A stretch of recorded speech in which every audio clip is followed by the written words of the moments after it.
Dandy. Tuesday fabulous. Tuesday. Oh, can you come up with a term for that? Tuesday delicious doesn't really cover it. It sounds more like, that sounds like a movie that you don't want your kids to watch. Okay, give me 1 second just to, I'm getting some reverb here. You are? Yeah, oh, wait a minute.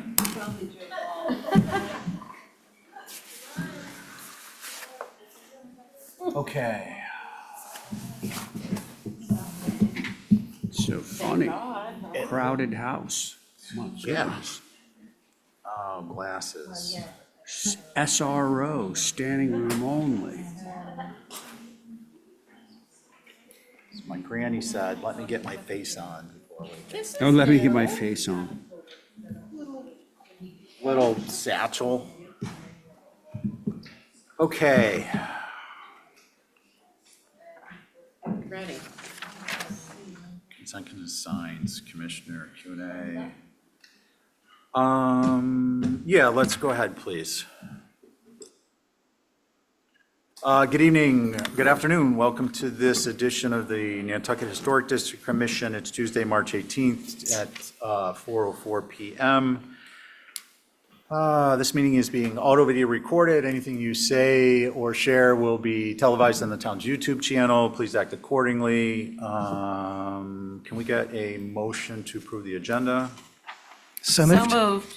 Tie Angus was first. goes to Angus, according to Val. All in favor, regular members, say aye. Aye. Any opposed? Carries unanimously. Consents, Val, you are recusing? I'm out, yep. I'm out too, Ray is out. if you still have a board. I'm good. Is Joe online with us? I am, yes. Hey, Joe, good afternoon. Is Carrie here? She's not, okay. So, sitting board would be Angus, Abby, myself, Connie, and Joe. Do we have a motion? I can make that motion. And on Abby's motion, all in favor say, oh, can't do that. Angus? Aye. Abby? Aye. Connie? Aye. Joe? Aye. And I'm an aye. Okay. Consent with conditions. Love the red ink. Any recusals? Regular board motion? So moved. An Angus motion, all in favor say aye. Aye. Any opposed? Carries unanimously. Signs. Motion to approve through staff. Motion to approve is submitted. Motion to approve with the border. Can we, I'll make a motion. please? My usual motion on signs, which is motion to take up sign advisory committee comments in each case, each of the three cases. Can I, Yeah, sure. of course. I don't know whether I to accept the worded that. recommendation? Yeah, exactly. Because they have some approvals in there, so I just want to. Okay. Okay, on Ray's motion, regular board, all in favor say aye. Aye. Any opposed? Carries unanimously. Commissioner Q&A with preservation planner, we're going to slide on down to 107 Main and 23 Ocean Ave and 10 New Whale. Mr. Chair, Yep, this 43 Sherburn, our island home with hardscape is ahead of 107A Main. yep. So we're going to slide, as I said, Commissioner Q&A with preservation planner down to address 107A Main, 23 Ocean, and 10 New Whale. And now that we've dispensed with that, we're going to move on to Commissioner review and vote of 43 Sherburn, which was the hardscape. I wasn't on. Mr. Chair, can you Yes. just remind me, we reviewed two buildings, which I believe were both approved. Then when it came to hardscape, what happened? Time. We ran out of Our time? friend Time was not kind to us. We were late. We did a little too much designing at the table during that meeting, so we ran out of time. Well, in other words, are we reviewing this formally, or are we? Yeah, so we're going to Okay. open it, and, it's primarily tarmac, but there was parking areas, but there's also some buffer, and given the hour and everybody being depleted, and not knowing if an abutter was going to speak, I just figured it'd be cleaner. Okay, thanks. Good? Mr. Chair, would you like to know your board from before? From memory, I would say it's Joe, Ray, myself, Abby, and who's the fifth on Angus? Angus. Yes. Yes? Yep. Good, An alternate okay. Carrie, I mean Connie rather. As alternates? Yes. Yeah. Okay, so that's our board. And Craig, are you with us this evening, this afternoon? It's actually John. Craig should be on his way shortly. But just wanted to let you know there's been a slight shift, I guess, in who's presenting. But we're ready to go. Okay, John, well, hopefully you'll get wrapped up before Craig even gets here. Hey, you know, What we'd like to do is, I presume you all have a bunch of drawings you want to show us and some illustrations. Do you want to drive? yeah, if you don't mind, that would be great.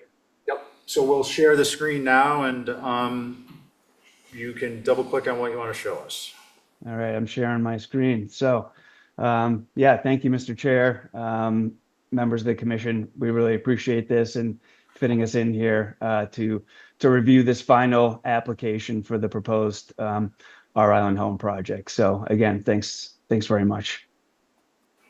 I'm not going to go too much into the existing conditions, as I know you're all very aware of what's going on the site. But just a quick context: this is a 20-acre parcel, and we're proposing to develop approximately 4 acres here on the eastern side, where my cursor is right now. A little zoom in. So on this image, north is actually to the left. So Sherburn Commons Lane to the north, South Shore Road to the east, and South Pasture Lane to the south. As you can see, this is a pretty densely wooded parcel or development area, if you will. So we are going to try to do everything we possibly can to preserve as many of these trees, especially along South Shore and South Pasture Lane. There isn't the existing emergency access that takes you out to Madaket Road. I just wanted to highlight this, but I'll touch on it briefly again in just a second. And again, here's our developable area with some of the restrictions that we're up against. So some lot line buffers, pretty healthy street line buffer, sanitary force main easement, all kind of tucked into this residential neighborhood, if you will, and then our neighbors with the Sherburn Commons development. So proposed conditions, really, again, every effort's been made to limit disturbance to these 4 acres and reduce or minimize any impacts to South Shore Road, the abutters in Sherburn and the surrounding neighborhood.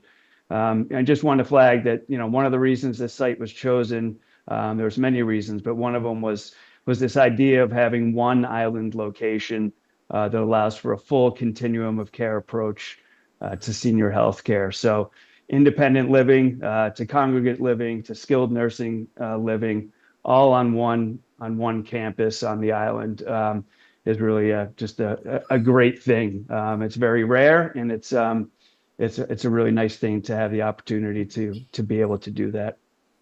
John, Yes. I often say the HCC eats with its eyes, and just in deference to the schedule and the overall simplicity of this wonderful design, I would like to suggest that maybe you cover the materials for your walkways, your parking areas, and if there's any special architectural elements that we can't see from the bird's eye view. Other than that, I think we may or may not have a comment from an abutter on the buffer, and we'll quickly dispense with this. Excellent. Thank you. So parking is all proposed to be asphalt, bituminous asphalt, 53 space parking lot, 12 space parking lot for the staff housing. All walkways are proposed to be concrete pavement. That's just a typical 5-inch section of concrete. Patios, there's 3 exterior patios. Those were all proposed to be paved in a concrete block paver. Fencing is, as you can see quickly on this, we have a series of screen fences, 8-foot high cedar screen fence around our required emergency backup generator, 6-foot high cedar screen fence around our dumpster enclosure, 4-foot high screen fence around the 3 exterior patios. There'll be an emergency vehicle access gate. This is strictly for the fire department. And then due to some of the comments and feedback that we received from abutters on South Pasture, we have installed or proposing to install a 6-foot high screen fence on the southern edge of the proposed parking area. So any head-in parking, 90-degree parking in this area, concerned about any light trespass or light spill into the neighboring properties through the woods across the street. So we're planting a proposed screen fence here that will also be planted with a mix of high bush blueberry and privet hedging. That really is the materials. The courtyards are pretty fun, but that's it for materials. John? Yes, On the fence material, this will be cedar or pressure treated board fence, natural to weather? absolutely, 100%. Okay, thank you. Does anyone have, do we have any abutters?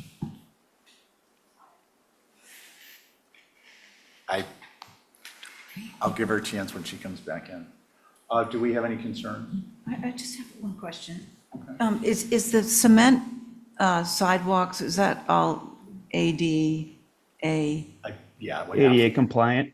Yeah, is Yes. that why we can't do something more? Absolutely. All the sidewalks will be 100% ADA compliant, all slopes under 5% with 2% cross pitch. So the site is fully accessible, allowing for everyone to walk around the entire campus and not have any conflicts with vehicles. But yes, all ADA accessible. Thanks, Sean. Just along that line, I think the question orients towards, is it going to be an aggregate exposed? Here on Nantucket, there's been a few installations, one being the Hayes Overlook Park. The land bank put in, it's ADA accessible. It's got a rounded native stone aggregate that's brush exposed. Have you guys given any consideration for that? If not, are you aware of it? And is that something we might be able to work into the mix, at least in any area that's visible? Yeah, sure. I mean, if the HDC is in favor of that material, we could certainly entertain it. This isn't a high trafficked area, but we also want to be cognizant of what it takes to resurface parking lots, and really kind of want to do this once. So as long as the material is favorable and can stand up to plowing and all that good stuff, then we're certainly in favor of it. Okay, and John, I just want to clarify, I'm talking about the walkways with the concrete, so just Oh, walkways. Okay. Yeah, I mean, even less traffic. So certainly a great option. Okay, great. Abby, does that kind of address what you were? Yes, it does. And I just happened to be at that lookout just this morning with the dogs. So it blends in, it's smooth and takes away the curse of the white cement. Yeah. Yeah, No, I think that's it's- great. Good point, thank you. Any other concerns? With that, maybe we will beat Craig. Is there a motion? Oh, wait. Sorry. Yes, Mr. Chair, because it was noticed within 24 to 48 hours, maybe I should go. Yeah, I'm going to wait. Joe, I think Joe has a question or a comment. Sorry. Joe? Yeah, it's not a major concern, but it's the only thing that jumped out to me. And it's the 8-foot cedar enclosure around the generator and its proximity to everyone's driving by that thing. It would have loved to have seen it set back from the driving surface with some screening in front of it. And it's interior to the lot, but it is something that you're going to look down and see. And an 8-foot fence, it's not insignificant. So I'm just curious if there's a functional reason that places it right at the pavement edge, or if there's room to slide that back, or if any of my fellow commissioners have a concern at all. Thanks. John, why don't we start with John? Can you address the necessity? Yeah, absolutely. I appreciate the comment, Joe. Thanks very much. We have a 50-foot lot line buffer on that side, on that north side. So it's land bank property, then it's the island or the Sherburn Commons property line. Then we have a 50-foot buffer. It's supposed to be maintained as vegetated. So we've gone right up to that buffer, essentially. So I think, Joe, we have a little bit of room to push it further away from the road. but not a ton. And the planning board has given us a little bit of reprieve on these lot line buffers, as long as we're, not taking advantage of anything. So I think it would certainly be doable to push it back a little bit further and, maybe get some planting in front of the fence would certainly soften it. But the only reason it's there was due to trying to respect that buffer as much as we could. And this puts it at the limit. So hopefully there's a little bit of opportunity to push everything north just a bit. Anything else, Joe? No, that's it. I just wanted to raise it as a topic of discussion because I think if it's softened a little bit, that would be great. I wouldn't hold up an approval for that element, given the amount of work and surface area that's here that I think all feels appropriate. That's We a minor item. certainly agree with you wholeheartedly, Joe. All right, thank Thanks, you. John. So it looks like we could have a motion to approve as submitted with an asterisk, and the asterisk is that there'll be a general person's agreement that you guys will adjust that fence and put some screening in there, as opposed to resubmitting 5 sets of drawings and large format and so on and so forth. Is anyone uncomfortable with that? No. No. And Unless there's something else. I also, just for what it's worth, agree with the conceptual idea of that aggregate that you had mentioned earlier on. And it sounds like they were amenable to that. Yeah, and thank you, Ray. Actually, I appreciate that, Commissioner Paul. We will put in there the condition restriction that it will be an exposed aggregate to match the land bank installation at the Hayes Overlook. That sounds great. And John, if you guys run into a technical problem with that, just touch base with the office and it can be discussed and we can resolve it one way or the other. Ray, is that your motion? It is. Let's see, on your motion, Aye. Joe, Aye. Angus? Aye. Abby? Aye. And I'm an aye. Okay, thank you, everyone. Thank you, John. Thank you very much. Nice job, Craig. Nice job, Craig. Give him Take my care. best. I will. Okay, we are now on to 107A Main Street. And as-built roof, like kind door, gutters and sills.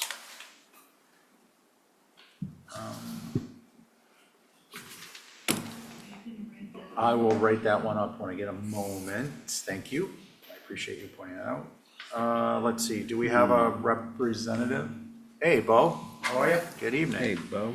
So, Bo, why don't you tell us, I mean, it's kind of self-explanatory, but tell us what you got and we'll go from there. So Bo Wilson here for the Brestmans. Over the winter, their roof took ill and is leaking substantially. They unbeknowingly hired someone to repair the roof, didn't go through the appropriate protocols, didn't go through HCC nor pull a building permit or roofing and sidewall permit, did the work to stop the leak and then were caught. The roof is the wrong color, it's architectural. They hired me then to try and resolve. They're substantially into the roof now, the whole front has been redone. They're willing to do whatever it is to make amends and fix their roof. Okay. And this is a Georgetown Gray, was it? Okay. And but that is on, it's not on our approvable list in the, Because of the variety in color, probably. okay. So, I mean, let's see, I did see pictures. I did not do a drive-by, and I don't want to belabor this, but given this may go that this is, given it's not quote-unquote an approvable color based upon predetermination to make it simpler for everyone, including applicants, at the onset of the process. Is anyone comfortable with asking Bo to come back next? Well, have you got a stop work order on this? Correct. Oh, okay. Yes. I'm gonna hold that. Why don't we proceed? Any questions for the applicant's agent at this time? Nope. Holly? Thank you, Mr. Chair. So for the record, this is an individually significant typical Nantucket from 1748. This is Zacchaeus Macy Reuben Joy House, and it's also been Habs documented. Just to give you some background, this is associated with some famous whaling captains. Let's see, but maintenance obviously is appropriate and appreciated, however, to be before the work starts. The roof was a 3-tab dark. Can't really tell what exactly it was, but now proposing architectural Georgetown gray. I did include in my staff comments the approvable list for the OHD and highlighted those for your consideration. It should be an appropriate OHD color, which is either charcoal black, colonial slate, Maury black, and then there's also charcoal gray or dual black if they're in the ICO side. I recommend a black of some sort, whether a charcoal black or a Maury black. And for the door to be painted the existing color, which I believe is Essex green, but the applicant should be clear in the overall scope that they were proposing. I do notate that it was the roof, the door, window sills, skirt under the stairs, but we want to make sure that if there's going to be more, that their approval it covers that. So There is a fair amount of rot that needs to be resolved. Obviously. And the roof, I think, is a sea green, actually. Hold, please, Bo, while we got the, till we get back to you. Is Mickey's group here? I'm here, yes. Hey, Mickey, anything to add to Holly's comments? No, not really. I just noticed the actual as-built roof color change, and it's really not an appropriate color, so I think that should be corrected. Thank you. Okay, thank you. I do want to just mention, I know this is probably not the time to do it, but I'm going to do it anyways because it just occurred to me. We've got like 107 new applications, so I'm going to be asking people to be succinct if you, including if you agree with someone, you say, I agree with so-and-so, except for X, Y, or Z, and then we move on because we are going to be here for a number of years anyways, but it'd be nice not to be under the gun. On this particular application, Abby, do you want to begin? Yes, I just go by this all the time, and I wanted to ask you, is what's on there right now, what you put on, is that the as-built? Full disclosure, I did not do the work. I got brought in after the fact. So what is on there right now is as-built as an architectural, and I don't know the color.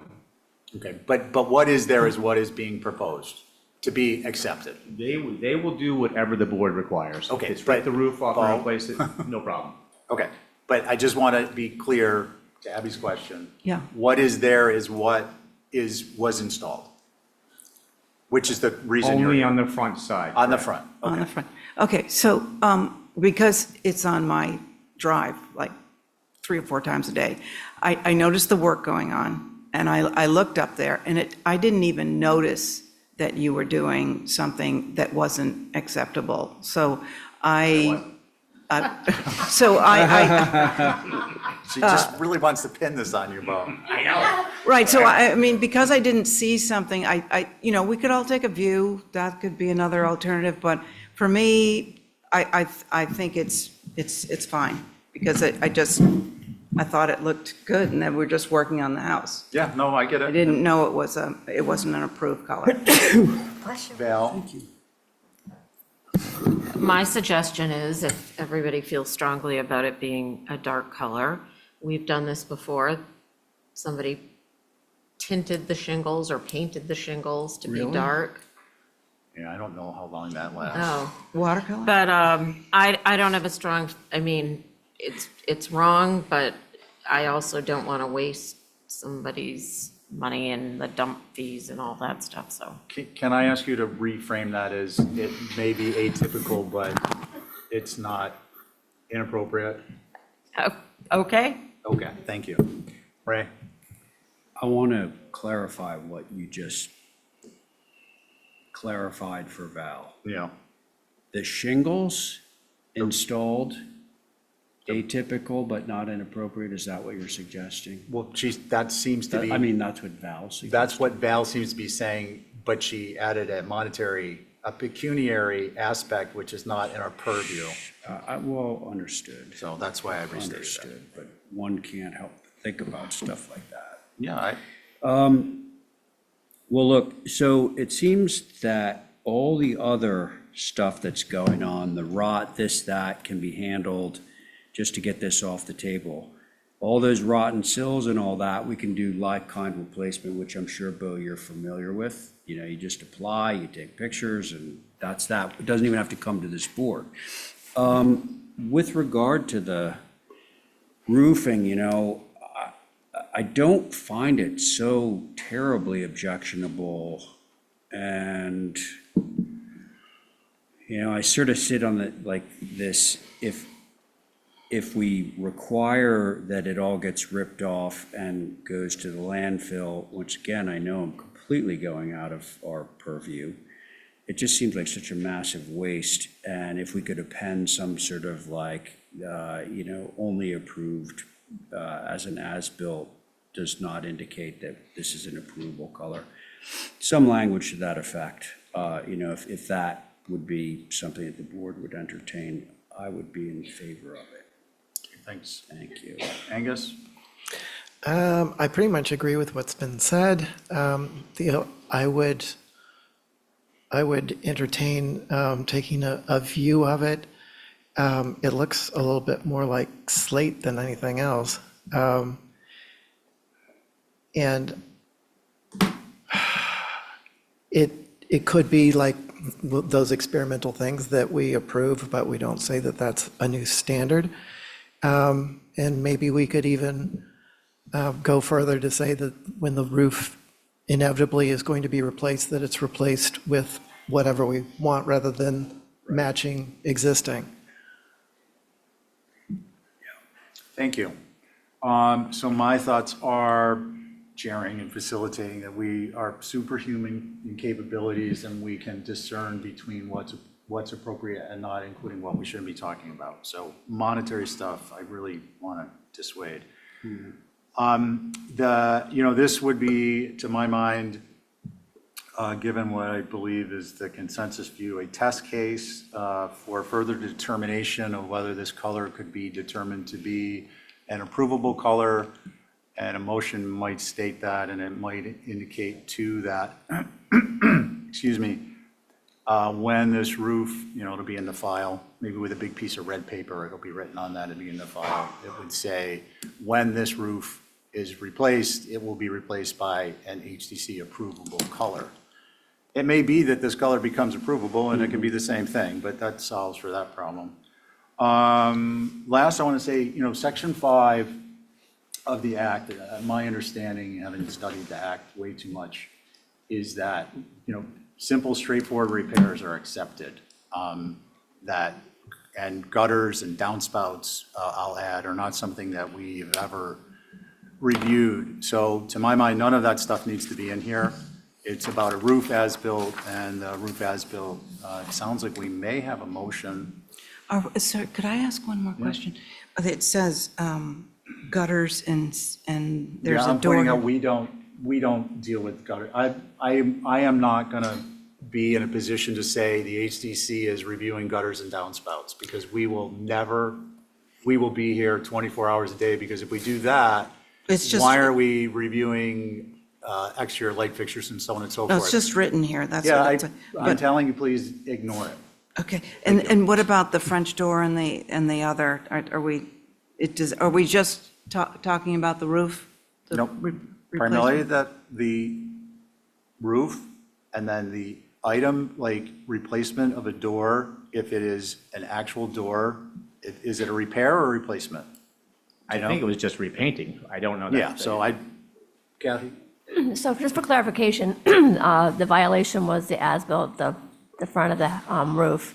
And then Holly and I discussed about the like kind, putting it all in one application because it was an individually significant structure.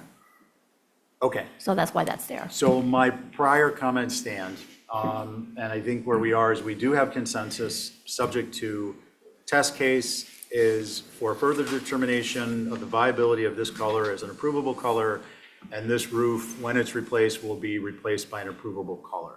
Did I misread the room? No, but they should pay a fine. And the as-built fee. Mr. Chair, they did pay a citation of $300, and they paid the town clerk yesterday. And the as-built fee? The as-built fee is up to you. Yeah, so you're saying the as-built fee? And the as-built fee? And if the door was painted some other color than what it originally was, it should go back to the like-kind color. Do you know? I Abby, have did you no idea. I notice? literally got No, involved I after the can't fact see here. it. Mr. Chair, the door, you can't see from the street, it's behind. So it's not visible from the street, so it's not Yeah. applicable. Yeah, you can just see the stoop. Okay. Okay, I think we've gotten to the point on this one where we can make a decision one way or the other, right? I'll make a motion to approve with the, saying that the next time the roof is repaired, it will have an appropriate color. So I'll second that to ask you to please add that this is a test case for further determination. Sure. Okay. And, I think that was it, right? Yep. Okay, on Abby's motion, all in favor say aye. Aye. Any opposed? Okay, that carries unanimous. Thank you very much. Thanks, Bo. Okay. I will, you can write that one up? What, well, yeah, I don't. No, it's okay, you can. I just want, I just Did- didn't, I see you writing, so I wanted to make sure you put in test Yeah. case for further determination of viability of approvable color. What about the, Could have made the fee? rest of the roof What are black. we doing for a fee? Like the Yeah. club car? The as-built. We don't Yeah, need the as-built another fee. It's building in 10 times town what with it two would be. different Okay. roof colors. As-built fee, okay. Yeah, the club car is one of the few that has two different roof colors. It just goes to show you what you don't notice if you're not looking. Yeah, really. And one of them actually happens to be a green, and one of them is black. And it's a gambrel roof, and the whole thing is very It's odd. not the club car.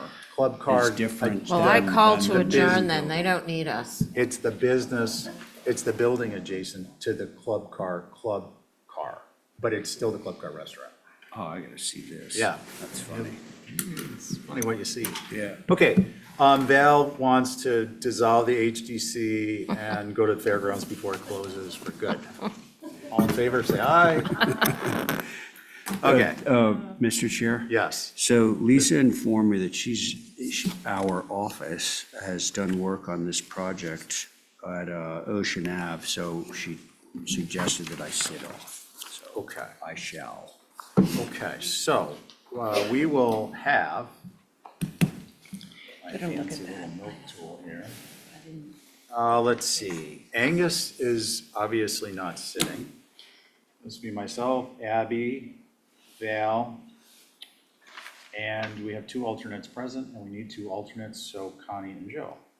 No, it's amazing how things work out sometimes. Okay, let's see, Angus, why don't you go ahead? I don't want to get into too much of it, but we've got, I'm not going to recite what I recited from the HCC's best practices that were written 1,000 years ago in Sanskrit. They haven't been fully deciphered yet, but one of them is to 3 minutes for the presentation, 2 minutes thereafter, and for the next two people, and then keep it short, succinct, on point. We respectfully request you stay on matters of purview of the HDC, to not soil a potential appeal that could actually turn things against your point of view. Even though you thought you were making an argument for your case, you could be creating problems. So there you have it. Angus, please start. Thank you. So this is going to be pretty quick for a presentation. Here with me is the owner, Marcia Brown, and I have Marcia Fader, and I believe we were going to have Arthur here. I don't see him up there. So I'm going to just run through the architectural part, and there are some questions about history. And so I'll pass the baton over to Marcia Fader. But this is simply a 10 by 14 addition above an existing first floor that is on an existing first floor roof. The house is on Ocean Ave at the corner of Pochick and Ocean Ave. It might work to enlarge this enough so that people can see Pochick Street. Pochick is a one-way that runs from McKinley down to Ocean Ave. Where that yellow sort of hatch line is to the right is where the part of the house where the addition is starts to be visible on Pochick Street. So when you come down McKinley, you don't really see it till you get almost to the last house. Fiona, can you go to the next picture down, please? So this is a few houses up Pochick Street, leaving McKinley and headed towards Ocean Ave. Please go to the next shot. And then this is almost at the end. That house to the left is the third from the end, and then the number 1 Pochick is the house where the arrow's pointing, and behind that is 23 Ocean Ave. Okay, now go all the way back up to the top, please. Just to give context, these are the houses along Ocean Ave, and you can just scroll, through the pictures, give each one a few seconds. But it's a mixture of new houses, old houses, 1.5 story. There's one that's 3 stories. They're larger houses, and they don't in any way resemble the Underhill cottages that were modeled on the original fishing shacks in the center of Sconset. So, yeah, you could probably move to the first link that shows the application. There it is this is the corner of Pochick and Ocean Ave. Rudder Grange is behind it, which is on Ocean Ave, and then to the left is 1 Pochick Street. And then, again, that's just another angle from Ocean Ave, and the addition is on the left side of 23 Ocean, which was the left side of that picture.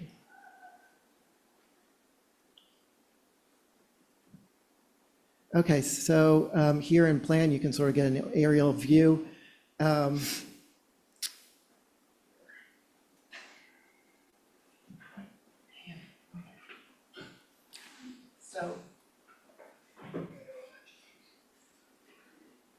So this right here is the existing lower roof that surrounds, and then this is set back off of that over 2 feet, and it's set back in 3 feet from this west-facing gable to articulate that gable and to maintain this gable, this eave line, and all these roof lines.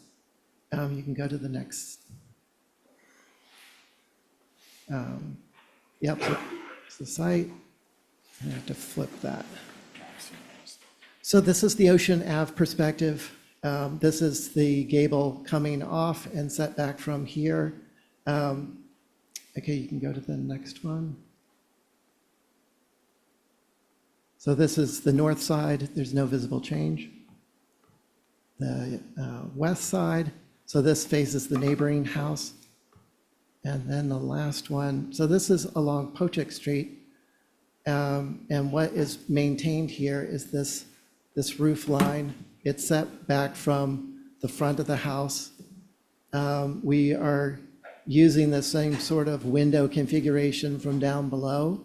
It's sort of a Sconset funk, but specific to this house, where there are these clusters of windows in different areas. There isn't a lot that's really centered there. And then this pergola here is to, could you please step back one elevation?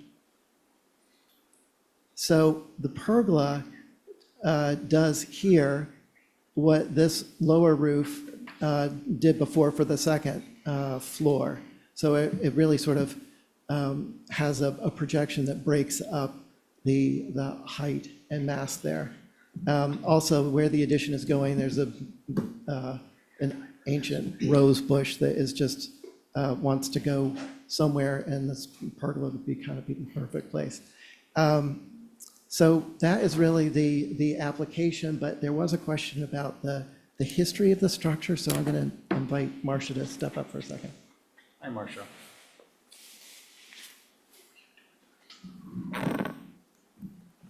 Hi, thank you, Marcia Fader.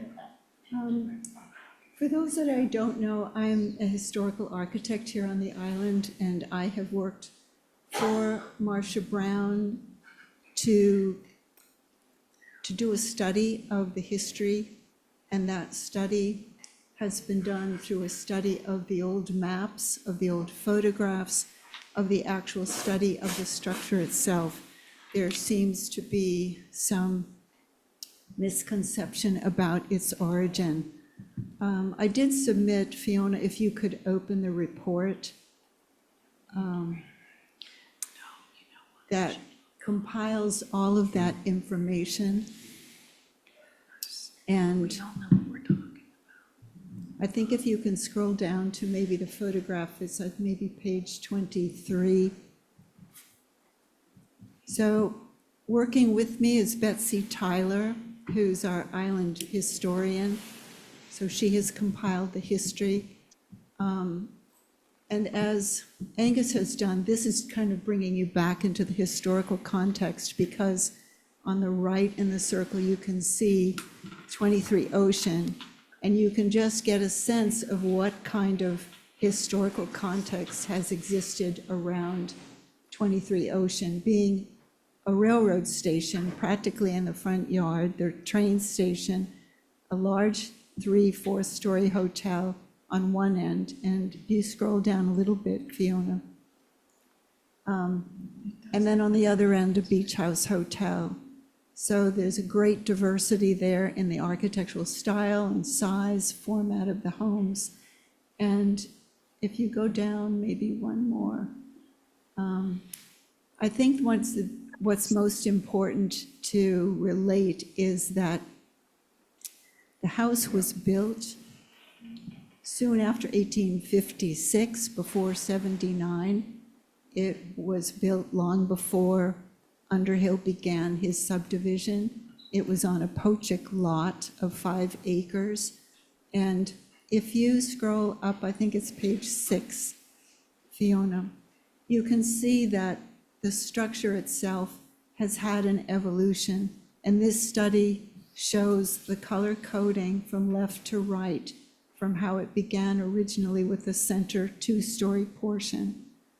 And then the wings were added and so forth as it grew over the years. So it was always a 2-story structure. And what is fascinating about it is that in that inner core, we still have post and beam construction, which predates anything in the neighborhood. But its style and form is its original form with many, many changes. Thank you, And Marcia. I thank you very much. Thank you. Okay. Holly? Thank you, Mr. Chair. So yes, this is the Yee Double Decker. It has a couple other names. A Victorian eclectic. Yes, it's dubbed a Underhill Cottage, but as Marcia has indicated in her extensive history, it was built between 1856 and 1879 by Matthew Crosby prior to Underhill's development. This subject building does date prior to Underhill's ownership and creation of his subdivision. However, he did incorporate it into his design dwellings off of Pochik and Magnolia. While there are lots of precedents and cross gables throughout the historic district, and I thank Marcia for providing that study of those cross gables, which are island-wide, the addition of the cross gable does not have to be the full 2 stories. I understand that this is an addition onto an existing 1st story, so I appreciate that sensitivity. Could be a little more subordinate in nature and versus the submittal in years past, so I do appreciate that. And my question was more on the architectural drawings that were provided, so maybe Angus could to answer this. Does the character defining chimney move as seen on the west? It does look different. I don't think so, but I want clarification on that. And those are my comments for your consideration, Mr. Chair. Thank you. Thank you, Holly. Does anyone have any questions for Holly on that? Okay. Wisconsin? Good, Rob? Rob, actually, I forwarded you some of his comments. You said he's not here? No, he's not here, but Okay. I did forward you all the comments. Okay. Now, do we, abutters or representative of an abutter? Well, that's an interesting question. Linda Williams for the abutter at 1 Pochik. Because they didn't get legal notice, they were omitted from the abutters list, so there's a defective notice. They are the closest to butter. In fact, the whole thing used to be one lot 100 Okay, years ago. stop. Oh, please. So I just want to put Wait. that on the record. Please, hold on. Kathy, can you speak to that? We just This looked at came it. in before I started back at Plus. Okay. Has this been brought up to anyone? We and just staff? noticed that it wasn't on there and that our clients had never gotten notice because it is not on the certified abutters list, which in itself, the abutters list that was submitted into the file is not certified. There is no certification from the town clerk, so it is a complete defective notice, even for the ones that they printed themselves off the abutters thing on the GIS. So the abutters list in there is not certified, and we did not get notice because for some reason they left out the direct abutter, which is at 1 Pochik. Linda, I don't want to go too far down this because Okay, it's so that's- kind of we a have to rabbit have hole that. for us sitting here. Yeah, You but know, it's I a think- defective notice. I appreciate that. I just wanted to see if we had information that was relevant, that staff was going to give us guidance on. If they don't, this is a rabbit hole that, depending on where it goes, will be addressed through, attorneys who address these matters. We're not going to be able to address this HDC. Well, I just would ask that it not be heard, but that's our request. I understand, So we can get legal notice. Val. Thank you. Would you please proceed? Yep. What's We're funny, going with a 3-minute thing here, Yeah. which isn't my goal, but I understand a lot of this information, if not all, is in the packet, so it's Yeah. not, we're trying to shut down discussion. that's, I'm fine with that. I Okay. just wanted to point out that I agree with a lot of what Marcia Fader said. There are some inaccuracies, but I agree with a lot of what Marcia said. Our reports tend to track in great deal, except that it proved our point, is that this structure is 170 years old, more than likely, somewhere between 56 and 75. And the house has not changed that much. It was there in Sunset Heights, which is south of Maine in Wisconsin, and there was very little down there at that point. And Underhill bought Pochik and Carew and a few other ones that are in my report. I detailed every single structure. And it is included in his book relative to his Underhill cottages. It is included on the hand-drawn list of all of his cottages. There are 2 lists. It is clearly on there. So when he bought the property, the vacant lot comprising Pochik and the other 2 or 3 roads, including back beyond McKinley, he bought this structure as well. And he turned it into the anchor of the Underhill cottages. However, the biggest point, I don't want to dwell there too long, the biggest point is that it is 170 years old. And this, some of the members are the same, felt that the first iteration, which is similar to this one, was inappropriate. It overwhelmed the south elevation. The ridge goes all the way to the other ridge, so it's not a real cross gable. And it wasn't okay the second time it came in and asked for revisions. And now it's back almost exactly as it was for a third time. So I would say that it's still inappropriate and it still overwhelms the structure. I don't know if there's a demo plan. I did not see one because it's a post and beam. I built a post and beam and you can't just cut into a post and beam. So in the past, town council has ruled that you can get a demo plan because it may affect the exterior of the structure, particularly as a post and beam structure. I have a few other notes. There are letters opposing it, including from the Wisconsin Civic Association. I appreciate Betsy Tyler's work on this. I always like reading her stuff. On our own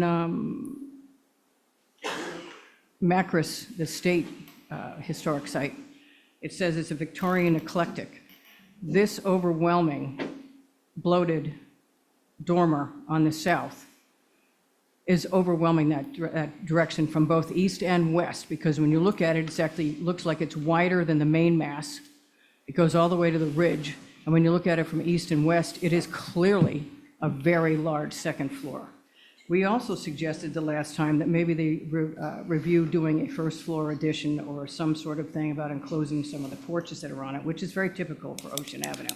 to enclose these porches. But this is inappropriate. It's going to be inappropriate the third time they brought it back. And we're asking that you deny it or ask for further revisions to this. I don't know how we can turn around after the first two times and approve it. But it is old, it is historic, it's a very unique structure for that bluff, because some of the pictures I think I gave you were huge hotels over there. I mean, huge hotels, and the railroad station, and all the other strange stuff up there, but this was the dwelling in Sunset Heights, south of Maine. So we're asking that you preserve it to the extent possible, get a demo plan, and ask for revisions to this. We're not opposed necessarily to some sort of an addition. This is inappropriate. Thank you, Linda. Sarah, did you want to speak? Thank you, Sarah Alger, also for the abutter at 1 Pochick. Obviously, although we didn't get notice, we have been monitoring the agendas, so here we are. I agree with everything that Holly and Ms. Williams said. I think even though this may not technically have been built by Underhill, it was bought by Underhill. He lived there while he developed the rest of the land. I would argue that it's actually the inspiration for all of the other Underhill cottages that followed, making it even more important than the cottages themselves. And for something that important and that old in Sconset, I think the commission was right the first two times when it sent this back for revisions, and we'd ask you to do that again. Thank you, Sarah. Can Who's I up there? please Arthur clarify Reed. some? Arthur? Yes, thank you very much. I represent the applicant in this as well. And just a couple of very brief points. First of all, this is actually not the third time that this has been before the HDC. It's the second time. There was a second iteration in between that was never presented to the HDC. So just as a matter of clarification, I want to make that point.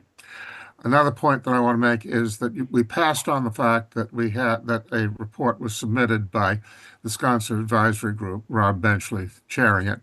And I just wanted to point out that that was a favorable recommendation. That indicated that they felt that the proposed change was in fact appropriate and consistent with all the neighborhood factors involving Sconset.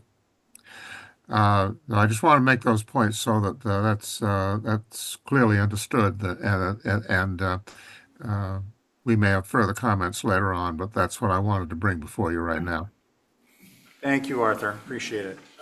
You all have read the prior Sconset Advisory Board's comments as the group, and those were submitted in writing in advance so we could contemplate them. Thank you for that, Rob, and your group.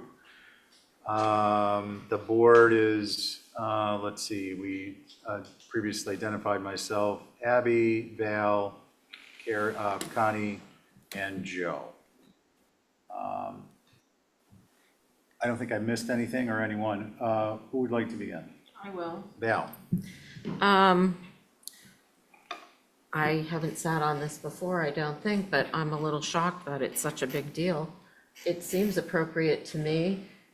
Looking at the examples, in fact, it seems as though a lot of times, and it's not a dormer, it's a gable mass, as far as I'm concerned, seem higher than the original mass that it's attached to, at least in these photos in Sconset. I really don't see anything inappropriate about it, except that maybe it blocks somebody's view and that's the issue. Val. Okay. Abby? Yeah, I just want to add that this is a, what was it? We have the shut off button ready to go? Sorry, it's a very, foot traffic around this corner is pretty big in July and August, so it's a pretty big,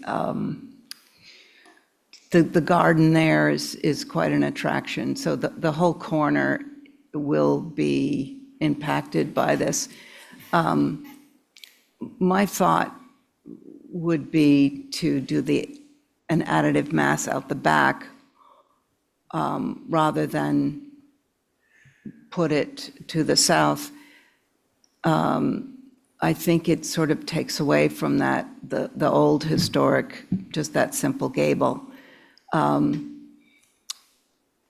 It also comes right off the ridge line of the main gable, and I think if this were to go forward, that would have to be dropped a couple of feet to give, its due to the historic profile. I think that for me to really see the impact, if we could put up a simple 2x4, so we would actually see what that will look like. That's one recommendation I have. But I think, looking at it on this east elevation, I think it has a big impact on that old historic building. So that's what I'm worried about. I think on the south, it sort of melts in a little bit more easily. Here it makes the building seem a little unbalanced. And I'm not saying do something on the other side. I'm just saying that doing the gable on the one side does seem a little unbalanced. Those are my thoughts for now. Thank you. Let's see, Joe? Yeah, my position on this echoes what Val has said, and a couple things that I would like to add to that. When I look at, and I don't think I'm alone in this, when I'm looking at an addition to a historic structure, I imagine if I was the carpenter or the homeowner when the time that this house was constructed, if you were going to add on to this house, what would be the most logical way to add on to it? And in my mind, without being a mathematician, I would choose to match the roof pitch. I would choose to match the gable width of the existing house, and I would add an additive gable mass off the side or extrude the back of it, which I'm glad that approach wasn't taken, because I think this approach, you clearly see the existing gable mass and can appreciate the length of it. All of the single story additive masses that have happened over time are all maintained, and you get this very simple, I think, sensible addition to the side of the building that doesn't overwhelm the existing structure. I mean, it does, I guess, affect the yard in some way, but it looks like it doesn't come out any further than the single story masses do.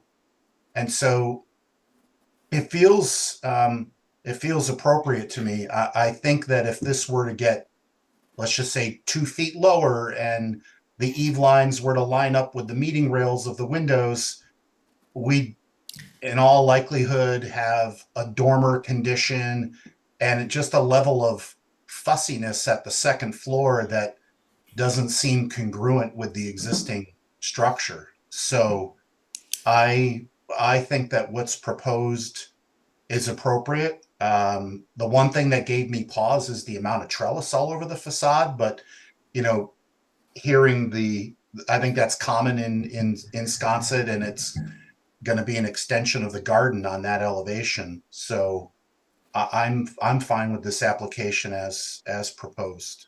Thank you. Thanks, Joe. Connie? I don't really have much else to add. I do have a question. I think Holly brought it up about the fireplace. That's staying the same, correct? To answer your question, is this on?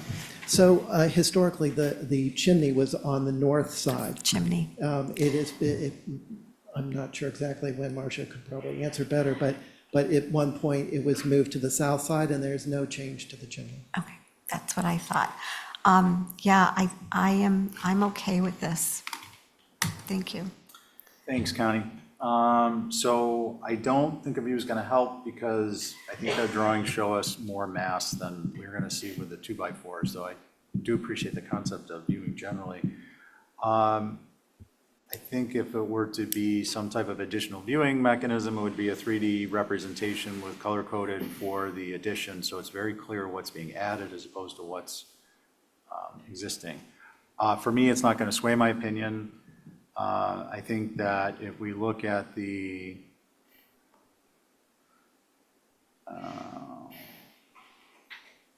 actually want to start on the south elevation, and I'd like to be able to see the smaller drawing of the existing at the same time. Can we get rid of the people so we have a full screen for the folks at home? They're getting cheated out when they're eating their popcorn. When you're watching it at home, you don't see the people. Okay, good. Can we get a fuller screen so we can see more? So maybe, well, I guess if we just move it up just a hair so we get this. So for me, I want to see the whole thing. There you go. Thank you. Perfect. For me, this is a dramatic change. It changes the essential nature of the structure. If you look at the tiny little drawing on the bottom, you have an appendage that, I mean, to me, it's overwhelming. Part of that is the height and the fact that it is as tall as the main ridge, and I think unnecessarily so. If this was going to be something in keeping with the other elements of the design, I presume that it would be a shed roof that's, and the addition itself on the second story is diminutive in nature. The shed roof top plate, the eave would come down, the windows would come down, and the shed roof eave would terminate well below the eave of the main roof. Can we go to the next drawing? This showing the mass and the roof portion of the mass and the addition, I think make the point.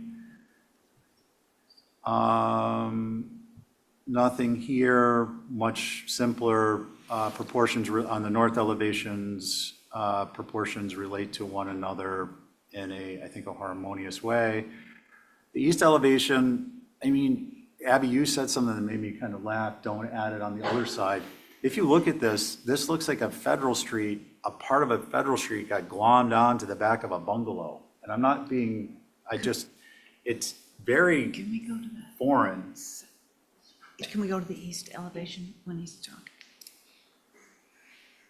This is a very foreign concept to me. The essential nature is in the upper left, and then you have what actually looks like part of a Federal Street, a Federal style, structure on the rear of it. It's almost like as if the rest of the Federal, it's a 3-bay and it's hidden behind this house. So I find that problematic. I also think, in terms of the concept of storytelling, this is inconsistent with low-slung, primary first story construction that is the historical norm. It's a little known fact that there was only one ladder on the island for a long time, so they always built out on the first story. They didn't actually go up to the second story. This looks like the ladders have arrived and we're ready to go. For me, it's a no. It needs to have major renovation or modifications of the roof structure and the top plate heights. What would we like to do, folks? Could I add one more thing to Addie? my observation was that on that south elevation, the two ganged windows, they look a little odd, offset there, not centered. But I can respond to that. Go ahead. Through the chair. So as I mentioned in the beginning, this is a sort of a reenactment of what's happening on the front upper level there and in the lower level here where the windows are ganged to the corner, to respond to that and use the vernacular that's there, just as the eaves and peak were to match. It's Joe's comments really explain why this is the way it is, as opposed to dropping the roof. It just once it has different lines, it shows as visually busy. It also, Angus, I don't know, I want to steer away from that. Like, just one thing to know as far as height is that the floor to floor height from the first floor to the second floor is 7 feet. The ridge is at 20 feet. So you can get an idea of what dropping any amount does for the viability of space up there. thank you. Okay, Val, did you want to say something again? I was going to make a motion to approve as submitted. Let's see, so on Val's motion, Val, Aye. Abby, I'm a no. Connie, Aye. and Joe? I'm an I. Wow, I'm a no. Okay, Thank you. Thank you very much. I guess we really should just dissolve the agency and go after beers. Well, it wasn't your opinion, but it was mine. Yeah, well, And Oh, you two stop. I'm not talking about opinions, I'm talking about nor am I. consistency. Okay, we're gonna move on to the next one in the queue, where we'll see how consistent the HDC is.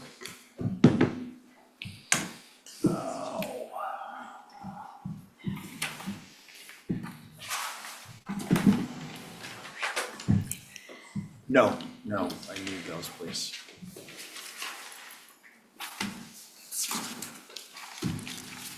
This was, Yeah. 10 New Whale. That was the one we just heard. Oh, yes, yes.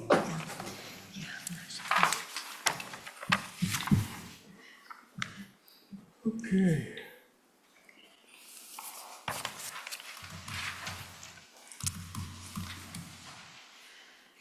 Mr. Chair, I'm only going to suggest giving conditions to file on this day. Yeah, we're gonna stick to our 3 minutes. I Do the prepped consult. Yeah, I mean, this could be applicants. a long. Are you guys ready? 10 New Whale? Now she's gonna. I'm going to leave off, Steve. Oh, thanks, Arthur. No one informed me. Go ahead. We're doing a 2 minute, 2 minute, 2 minute. That's kind of growing today to 3. So we're gonna do 3 minute, 3 minute, and then we're gonna take it from there. The order is Arthur Reed, then our engineer, Peter McKenzie, and then me, and then Kevin Ramos from the fire department, and then Dave Fredericks. That's what we have so far.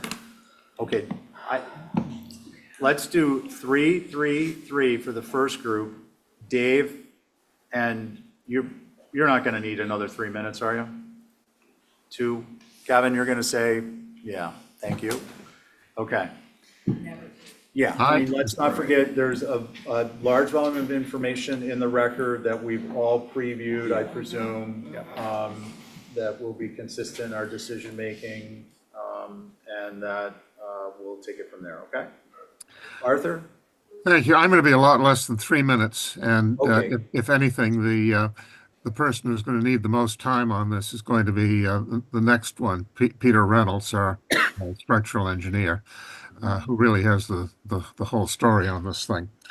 As you know, this is a 1927 brick building that was originally built and used as a gasification plant.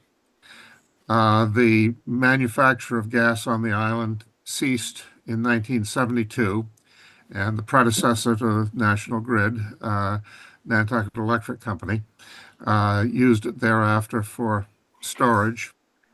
It, along with other buildings on the site, was before the HDC for demolition in 1998. It was decided at that time by the company, although it was in the demolition package, not to proceed with demolition at that time because it was being used for storage, and with the site remediation that took place over that period of time, it served a function in that period of time. Meanwhile, the structure, as Peter will indicate to you, was constructed of substandard materials. The bricks are soft. They were probably not fired at a high enough temperature. And he will tell you that the inherent instability and deterioration of the building is such that it cannot be safely and practically rehabilitated for use. You have, in the very large package that's been submitted to you, the laser scans of the structure. Those document it very, very well. And as was the case when the 2 Candle Street building was constructed in about 1996 in connection with the cable project, a building that I believe received awards back at the time. That building was constructed in such fashion as to evoke the style of the old buildings on the site. And when and if, and I think in the fullness of time, I think it's fair to say that something will happen with the site, although there are no plans that have been developed at the present time. When new structures are built on the site, those scans will be of assistance to the HDC in approving the new buildings and enabling the style of buildings like this to be carried forward. And with that, in the interest of not taking up any more time than is necessary, I would like to, at this point, turn it over to Peter Reynolds to discuss the condition of the building. Thank you. Thanks, Arthur. Peter, before you begin, I want to save Linda an interruption. It's myself, Abby, Angus, Ray, and Val, the regular board. Go ahead. Okay, I've got 5 photos that I'd really like to discuss that are in my report. And prior to that, I would just like to say that, as Arthur mentioned, the brick that was used on this building it's becoming powdery. And the mortar in the building, it's 3 weights thick. That is, there's 3 thicknesses of brick, but the mortar is powdery. And the salt from the wind and just the age of it and the high lime content that they used to use back then, very typically leaches out and it turns to powder. So it currently is in very poor structural condition. And what I'd like to do is show some photos to you and discuss them. The first one being photo 4663.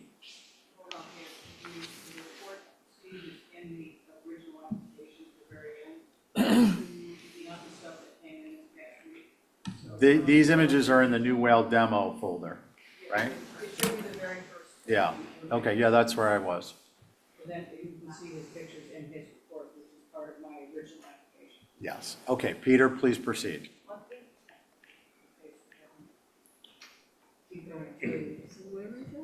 It's in the first folder, it's towards the. New Whale demo. I think it's 30.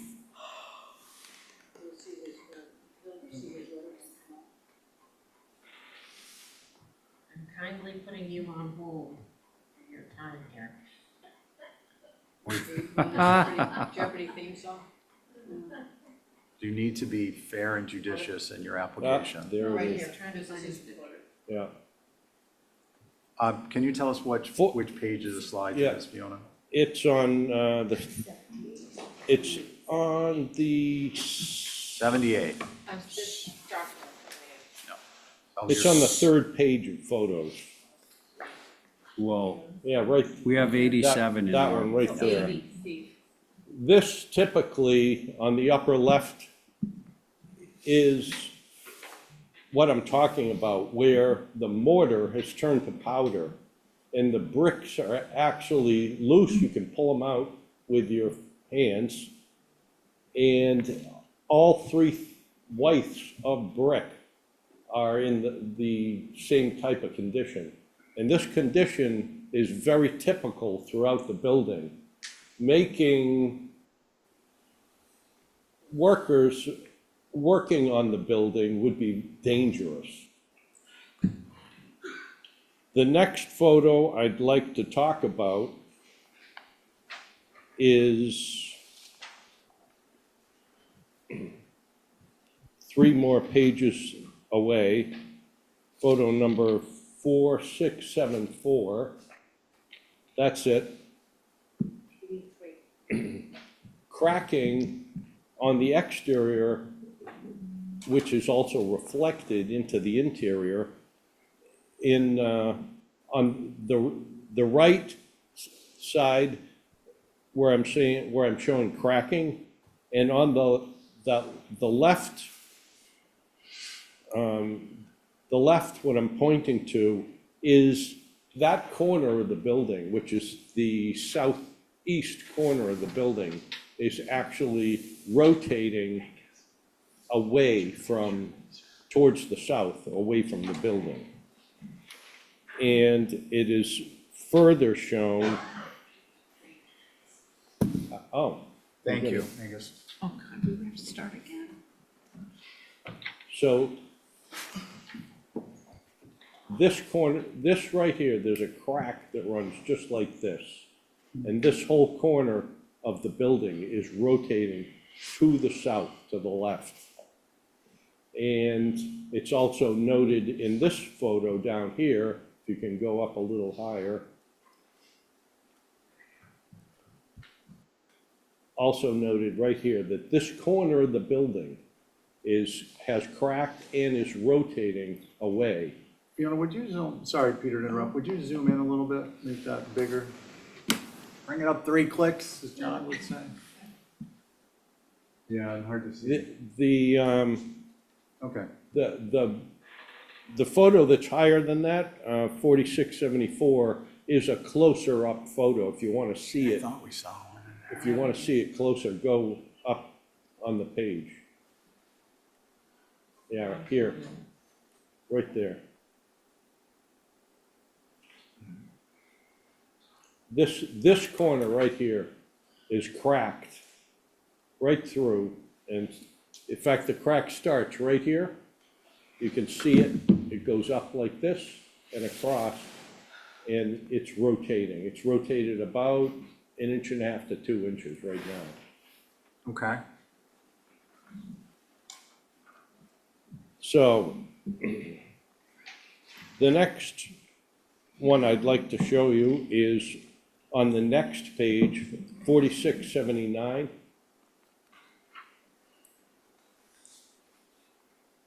Yeah. Right here, bricks are falling out of the building. And there's a crack right here running through the brick. The next one lower on this page on the left side, photo 4682. Over here.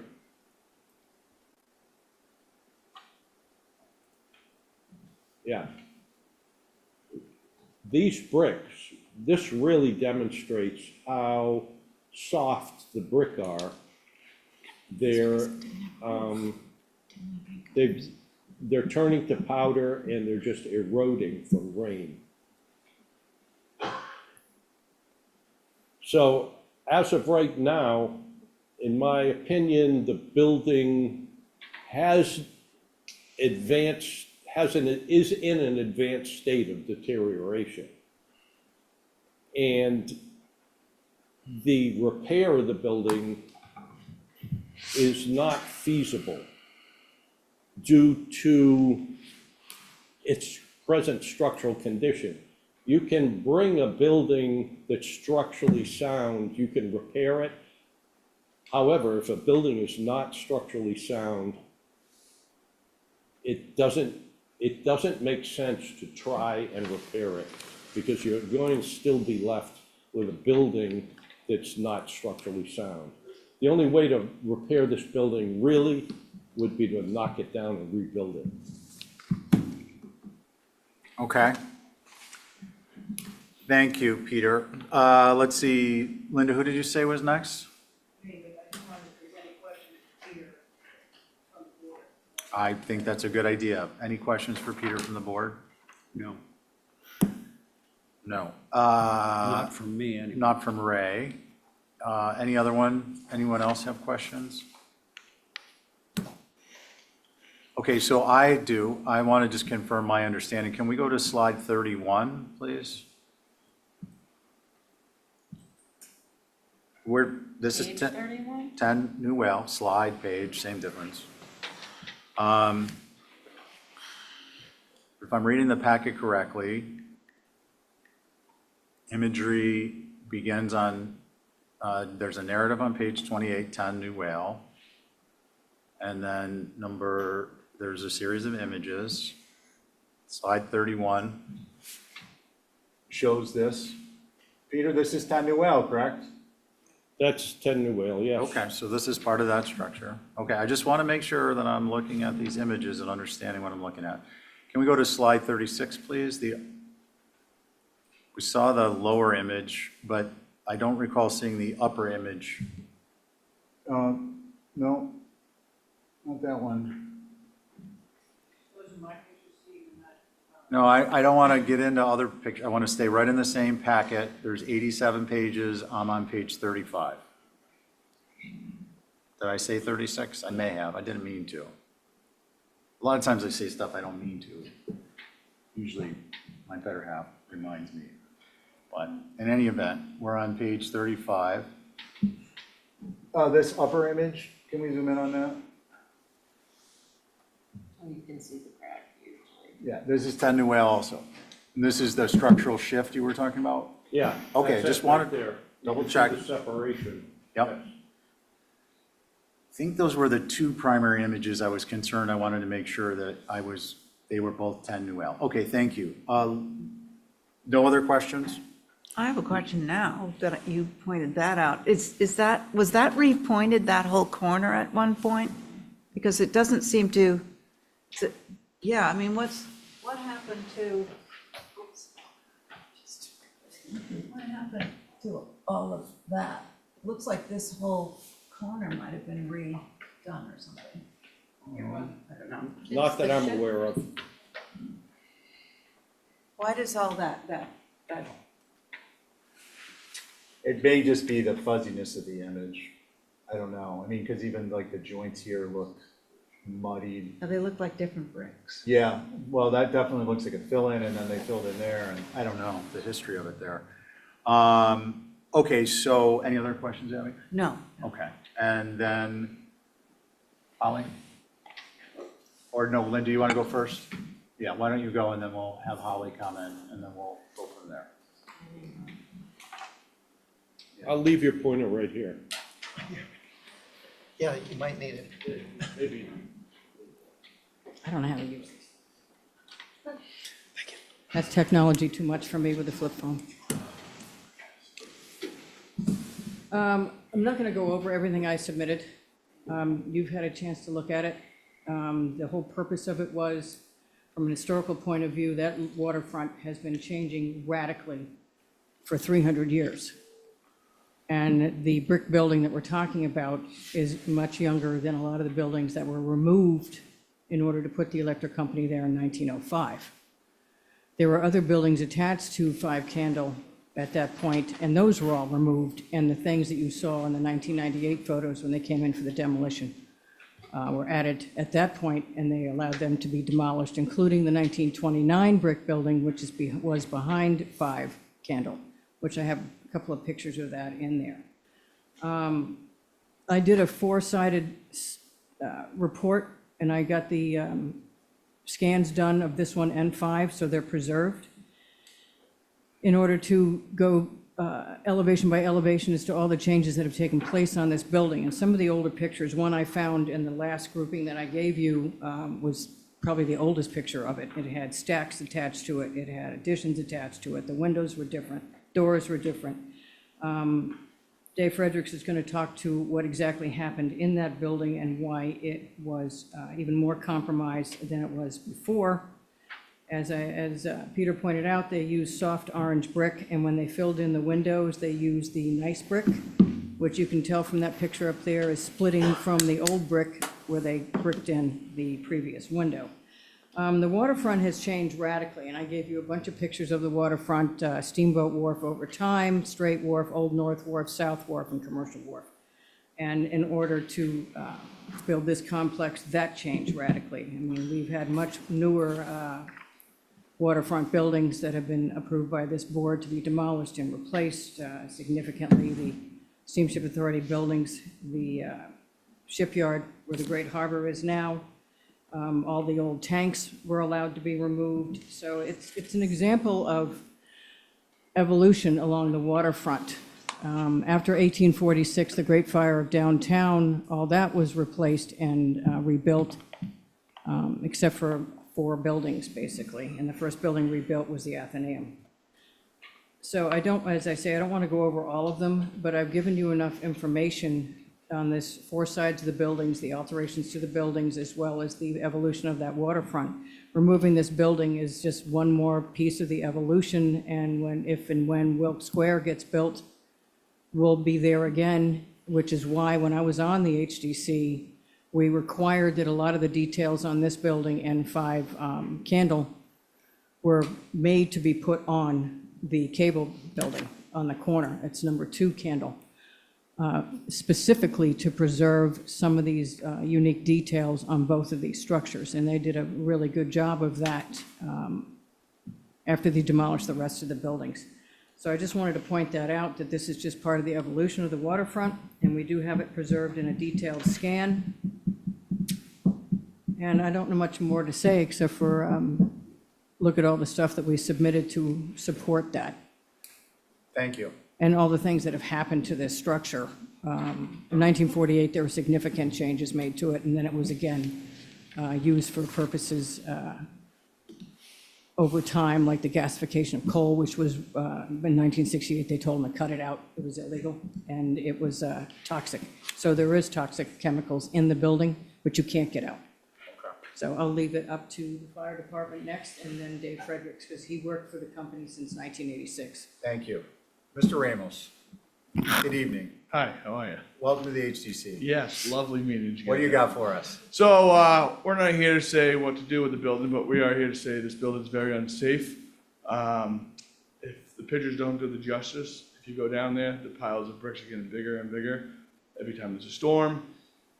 If there's a fire in this building, we're not gonna be able to go inside at all, and it's gonna be very hard to protect the structures if the fire's big. The safety for the public is huge, that there's people parking nearby. We had National Guard put a fence up, they did so, but we just need something done with this building because it's unsafe, so mine was less than a minute, I told you. Thank you. We appreciate the Oh, yeah. Let's see, David. I'm gonna hand out pretty much what he's gonna say. See if it's all along there. My name's Dave Fredericks. Linda's was nice enough to give me a shout today or yesterday and asked me to put together kind of a summary of my understanding of the site. You guys heard before. I'll try not to repeat too much. I think people have repeated a lot of what I started to put in my notes. I've been involved in the site since 1986 when it was the power plant. Had a lot to do with getting the submarine cables coming, which allowed all of these discussions to take place. The thing that struck me in listening that I thought maybe it was worth at least considering is last time I was here, I simply said we got permission to take down the plant, and I think that was a little. It's like, oh, yesterday I solved cancer. There was a year put into looking at what parts of the plant should be saved, can be saved, would be saved. There were engineers brought in, and it was interesting. I've never met this gentleman. I wasn't part of the discussions National Grid or Linda put together for this meeting. But all of that's true. When we did that, we looked at how do you get the units that are in the plant out of the building. And the only way to get 80,000 pound units out was to take the walls down. The buildings were built in 1928, was the second youngest building, the oldest one being 1905, and then one in 1968. We had to take the sides of the building down. The bricks fell apart. There was nothing holding them together. At that time, we worked with, it was the fire department, and we worked with the building department, I can't remember if it was Jack or who it was, and we brought in engineers, and every person had the same thing. When you got done taking the steel out of this building and the condition and quality of the bricks, there was no way to keep the buildings alive. And after that year, the HDC and the rest of the town supported taking those original buildings down.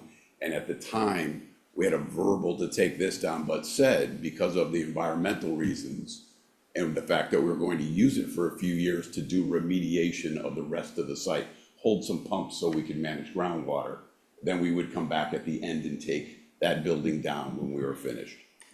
So that grew into what we thought was 3 to 5 years, grew into 10 years. That put us into, 2010-ish.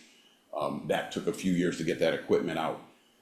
But in order to first take the coal gasification plant out of that building, they had to strip the steel. The damage to the building, that the reason it looks this way goes back to 1968 and 1970 when they stripped the building.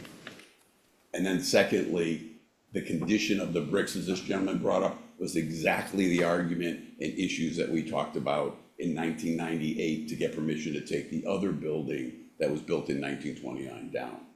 And so after 2010, once that environmental equipment was taken out, as everybody knows, there's been a 10-year discussion about what to do down there. And so I think in a lot of people's minds, that building was going to be treated and seen the same as the original buildings that we had permission to take down.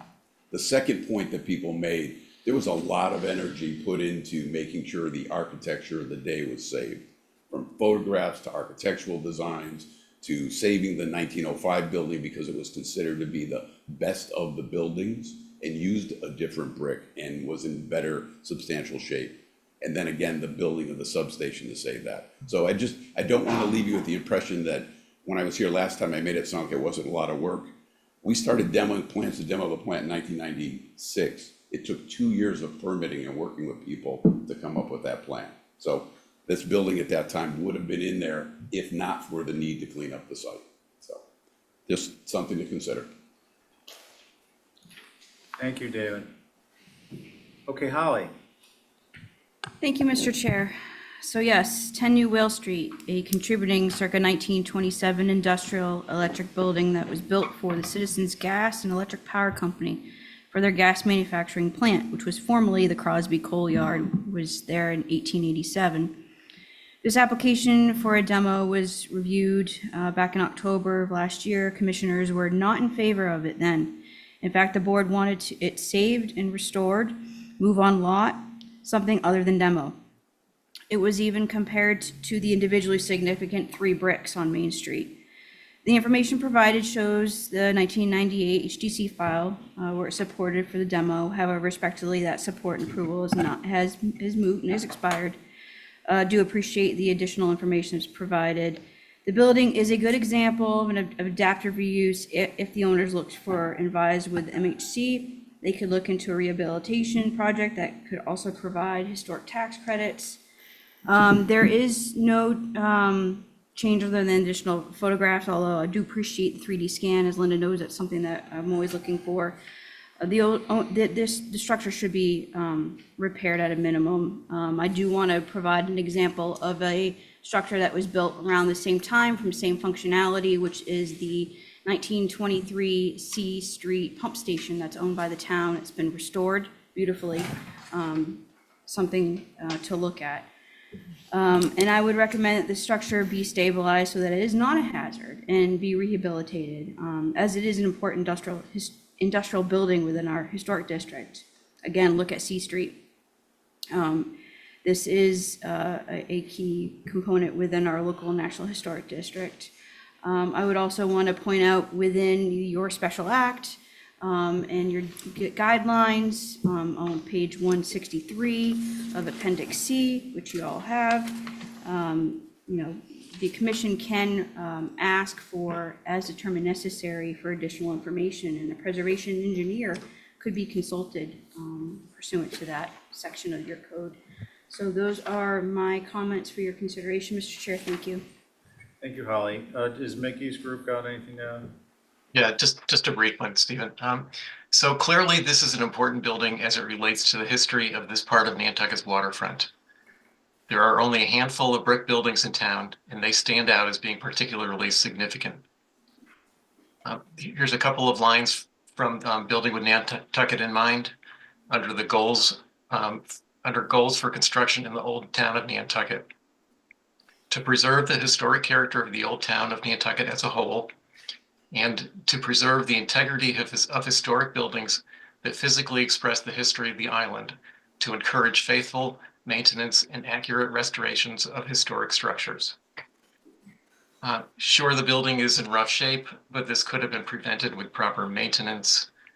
The building is repairable, and we think it should be repaired rather than demolished. Eventually, it will provide a useful function when the entire property is redeveloped. Thank you. Thanks, Mickey. Okay, it's the regular board. Who would like to begin? Okay, Brad. So I was actually the one that said that this, reminded me of the three bricks, or sort of a version of the three bricks, in that it represented this sort of former life of that particular area of town as something other than what it's becoming. Having said that, I've looked at these photos up and down, and I am in the business, and I have seen, bad brick used, and I've seen bad mortar used. And I actually agree with the structural engineer that in order to rehabilitate this building, you would literally have to take it all the way down. It's obvious that the steel framework that's been mentioned a few times was completely on the inside, and you're seeing the manifestation of some of that on these bolt-through things that you see occasionally to keep an entire wall from sort of spalling off from the other withes. So there's no vertical rebar between the withes, which is why we're seeing that corner sort of peeling away. I wouldn't go into this building for 5 minutes, honestly, because I think the bricks would, the likelihood that an errant brick would just fall over, I think is, a high possibility. So I guess a few questions are still lingering in my mind, one of which is that, and Mr. Fredericks, who I believe has left, gave a really good sort of, overview of the timeline. Now, at one point, I think that the board, many years ago, authorized the demolition of this building. Well, that did not take place, and Bill actually went into detail, answered some questions for me anyway as to why it actually wasn't demolished back then and remained. And the reason it remained was so that it was sort of a storehouse for the stuff that they needed for the cleanup of the rest of the site. But then here it is, I think his narrative ended around 2020, if I'm not mistaken. And it's 2025, or at least it was 2024, and I suppose a question for the applicant is why a demo at this particular time? I've read the information, and it does not appear that this is being removed to make way for another structure at this point. It's simply to clear the site. Actually, I'll just clarify. There was a minimum maintenance complaint submitted. Okay, so thus the reason for filing when they did. Yeah, and they made us put another fence around another fence around another fence. Okay, well, I can see, dangerous. I can see why the complaint was made, and I can see why, it is a hazard. So somewhere, I believe it was in the first package that was on in my folder, it said something about any new buildings being made out of brick to replicate or to emulate this particular style of building. One already exists, and that's been discussed.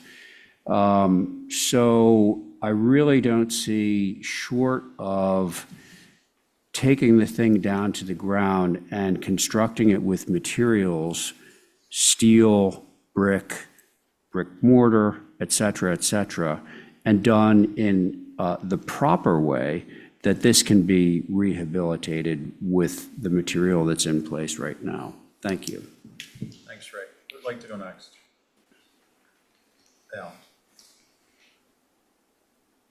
Okay. I had written down some thoughts I had earlier, and have listened to everything pretty carefully here today. The significance of these utilitarian buildings is their simplicity, and they're built more for function than form. And while that's not deemed as something worth keeping by a lot of people, I think it speaks to the past of the area and exactly what this area specifically was used for. So I do think that it contributes to the cultural heritage of this area, and if it can't be adaptively reused because it's in such bad shape, I would say I would like to see something that perhaps is going to go here in the future emulate this structure, so that the integrity of what was there once is continued. Yeah, that's my thoughts on that for now. Thank you. Might I add to that, Mr. Chairman? Linda, hold on. Let's get through, Yeah, so I think of this as a historic structure contributing to our history. And I think the style, the Greek classic style with that pediment up there, that if we take this down, we're losing really a piece of our history, and we can't get that back. So I would say the responsibility right now is to put a roof on it. I'm not telling you how to do that, but and to renovate this as part of our history like any other building we have. So I think that's our responsibility. Thank you. Thanks, Abby. Angus? I appreciate the presentation, and I have Holly's notes in my mind about stabilization, and I appreciate the commissioner's comments. I agree that it is a significant piece of history in this area at the construction, to the point of the form following function. This is something that was as industrial as something could be at that period. Yet you see the articulation of the detail and the corbelling, and this isn't the kind of thing that we see with utility buildings anymore. The new building that is across the street from the Lobster Trap, that has used similar details, definitely reads as a new building as opposed to this reading as an old building. So even when you match details and say, in the style of, it reads differently when it's made out of different materials. So I would like to see this stabilized while we get information from an engineer who specializes in restoring historic masonry structures. Thank you. Thanks, Angus. Can we address, let's see, Peter Wright? His area of expertise is as a structural engineer, and that's all structures, or I just want to make sure I understand. Speak quickly with something Val brought up. I was the chairman of the planning board at the time when we were really talking about Wilk Square, which is how we got to this point. There are 7 or 8 different property owners down there trying to figure out who was going to get this property. when we were developing the plan, sort of in the office with Andrew, myself, Leslie, Quickly. we had intended to replicate these buildings and make them out of brick as well as other materials, obviously, that were on the waterfront, which were all wood at the one point. So we have that in mind, that anything going down there was going to replicate the working waterfront. Thank you. Peter, we're not looking for a full-blown resume, but I just want to address that your area of expertise includes, obviously, or not, these types of buildings, masonry and otherwise. Yes. I'd like to say I've been a structural engineer, and I own an engineering company that does engineering design of buildings. And we've been designing buildings and doing repairs on buildings right now for 40 years. We've been in business doing it. And brick, concrete, masonry, wood, steel, foundations, all that we do designs on. And we analyze them, do forensic analysis on failures, etc., for many different towns in Massachusetts and for insurance companies also. So I have a very wide expertise in working on buildings like this, and I've been doing it for 40 years also. Okay, thank you. I just wanted to make sure I'm clear on my understanding of who's involved and what's going on.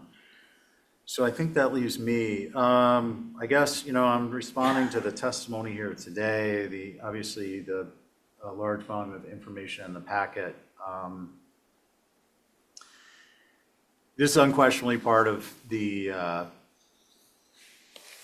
area history of the island. I mean, these could be, probably when these were constructed, they were the fanciest mechanical equipment storage units on the island, maybe in the Northeast.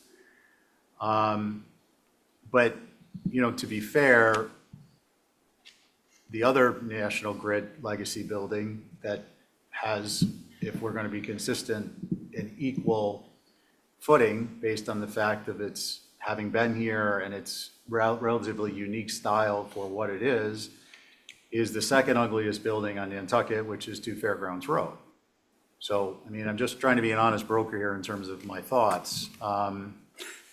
So I take those into consideration. I take into consideration the fact that Appendix C, demolition policy, protects structures that are significant structures. Significant structures are determined by the commission based upon 2 criteria. One, if it's the structure is importantly associated with one or more historic persons or events, or with the broad architectural, cultural, political, economic, or social history of the island or the Commonwealth, which I'm not so worried about, but the island.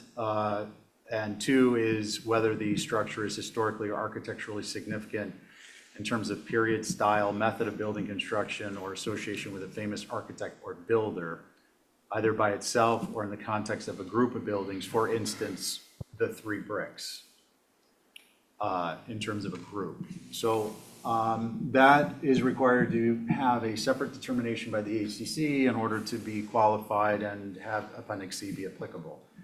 I'm not aware that the structure was ever, or either of these structures were ever deemed to be significant structures or protected. And in fact, if the testimony here today is correct, the HDC actually determined at the time that these were not, and they were deemed approved for demolition. And I know we're talking about 10 Whale, and number 5 is separate.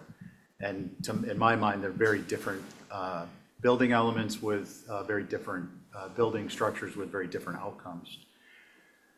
The other item of testimony that weighs into my mind is that due to the construction materials and procedures that were utilized at the time, reconstruction, unless I've misunderstood, is going to be a brick-by-brick process involving every single brick,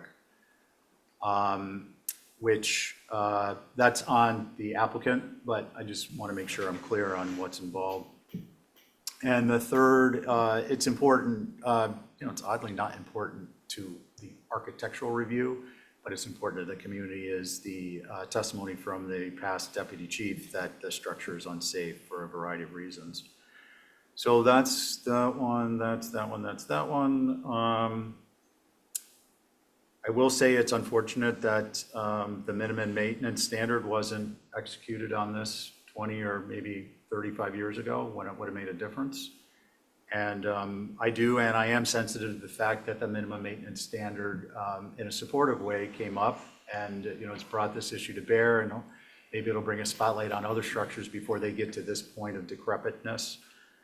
I'll also say it's unfortunate that monetary mitigation is a concept outside the four corners of the Act, the HCC Act, because I think that could be a useful tool for us. However, it's not. That will be perhaps a subject of a future town meeting article. I do gravitate towards the concept of the identity of these brick structures in that location for literally decades and decades. I would only be able to vote to approve the demolition if we were to work out a mechanism by which two utility structures of a brick nature, brick construction. I'm not necessarily saying they need to be twins in the same size, but two brick utility structures were on the lot. And I'm not certain how we as the HDC can compel that. I would need to give it some thought personally, but I don't see any other way for this to move forward. Could you elaborate on that? Yeah, I'm sorry, like, I didn't understand your last point. Sure, I'll say it a different way. If this were to be approved, in my mind, there needs to be another brick structure that goes up there. It doesn't necessarily have to be immediately, but it needs to be part of a future plan, and it needs to be locked in as being, it needs to be locked in to come to fruition. And the reason I'm suggesting, in my mind, the reason I'm suggesting it doesn't need to be built immediately is I understand that the community has, much loftier goals for this area than valet parking. And I know that process has kind of, I wouldn't say taken a back burner, but it's not on the front burner right now because there's other projects going on for the town. But I don't know how we lock that in. That's my only concern as an individual voting, is to be able to say, okay, there's going to be a replacement building. It's going to have similar features. It may not be the same size. Can I suggest something? Yes, please. I mean, suggest something that would be relatively safe. And, by the way, I do want to respond to Angus's comment that the new building, although it respects the details of the older buildings, it's clearly a new building. Now, is there a way around that? I'm not sure there is. A new building is a new building just by its nature, and they become old only as time patinas them, and the bricks get a patina and the roof gets a patina and all that. So I don't know how to get at that. I'm certainly sympathetic to, the difference between the old building that we're discussing right now and its new building counterpart, on the corner there. However, if we want to play this conservatively, and if the consensus view is that the existing building is sort of beyond repair, and that certainly is my opinion, then we would say that if there's any further development of this piece of property, it would require that a building of that same size and shape and configuration was rebuilt. And, it could be whatever it needs to be, housing or whatever, but it would be that same. So there's no discretion, there's no like, oh, we're going to do a smaller one-story building in the back, somehow. I'm only proposing that, Mr. Chair, because it seems to be safe. We would be getting a new version of that.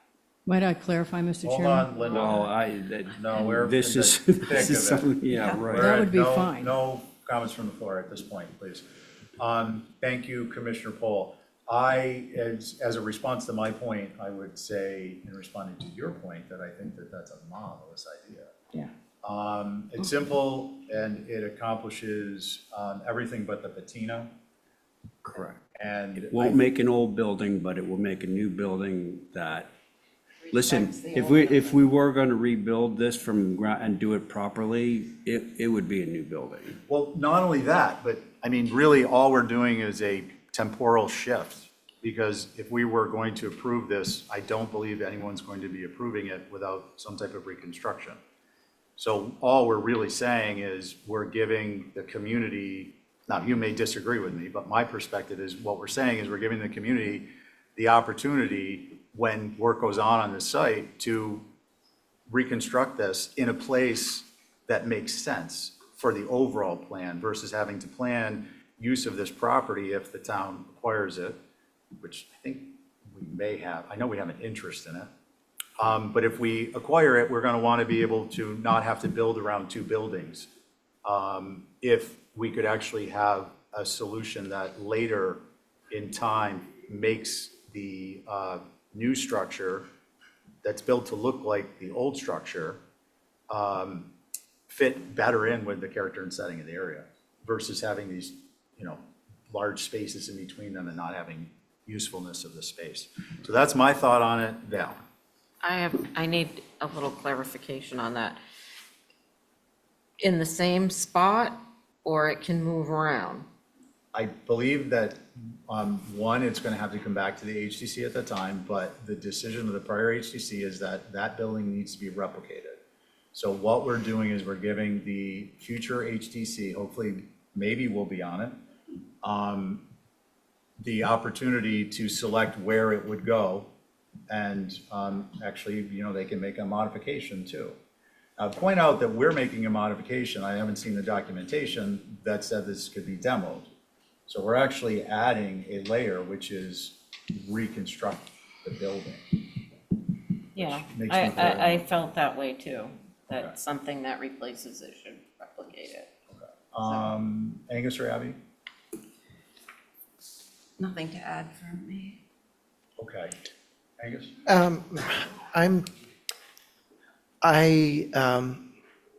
Working with old buildings has been my work for 40 years. And I know what I know, but I'm not a preservation mason. And I would love to hear from one before we have a motion. It's historic. Thank you. I want to respond to that because I heard your point the first time. I asked the question of the structural engineer. To me, a preservation architect or an architect or engineer is going to give us the information on the tools that could be used for restoration or reconstruction. There's absolutely no question. I don't think there can be any question in anyone's mind that, this is my opinion, but it is a learned opinion, it is an experienced opinion, that structure is structurally sound. And having a company come in and do work on it, that to rebuild it is going to require, given the nature of the brick that we see in the images, which is literally powdering away, I just don't see this happening without it being a full demo and a reconstruction. And I don't need someone to tell me about that. You guys want to have that, I'm going to support it. And then we can have a battle of the engineers and they can duke it out and then we can figure out a way to move forward. Let's do that, yeah. But I don't see a point in that because in the end, we're going to end up with a reconstruction. And what Commissioner Pohl has suggested is, well, let's have the reconstruction, but let's not tie it to that if it was supported. I'm not saying this is like his goal here. Right. Is that we'll have the reconstruction, but it won't be tomorrow. It will be in the context of what gets the use of the lot, which makes a hell of a lot of sense to me, given how a lot of things happen out here on the island. Is it gets put there and then that gets put there and then we figure out how to make things work in between it. So that's my opinion on it. 20 seconds, then we're gonna wrap it up.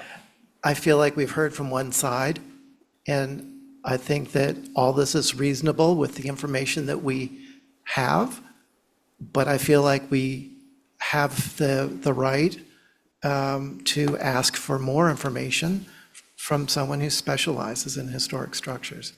And I appreciate the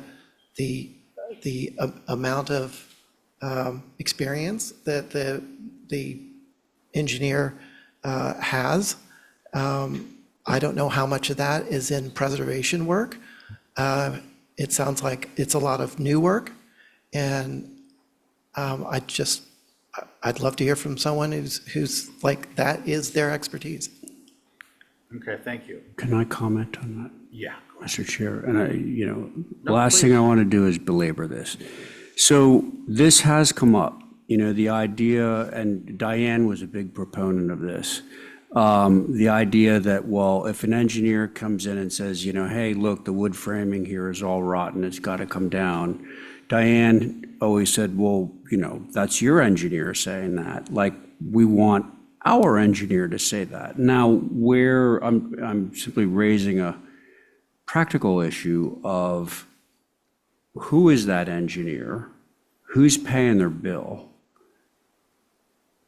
who selects that engineer, where does that engineer come from, and who's paying the bill? So, Because I agree with Angus that, like, listen, if you have somebody that's able to say, oh, just do this and this and this, fine.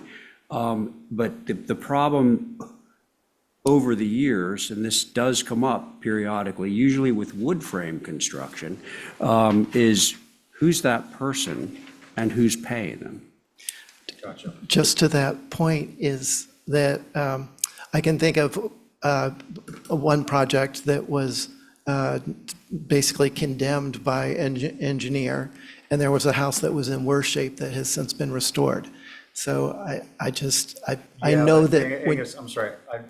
First of all, I don't want to go down, like, we don't have a comparison of that relativity of that topic to this one. So, like, I want to answer Ray's question. And so the act stipulates that I'm going to say it differently. I don't disagree with Angus. We have the right to ask for that information.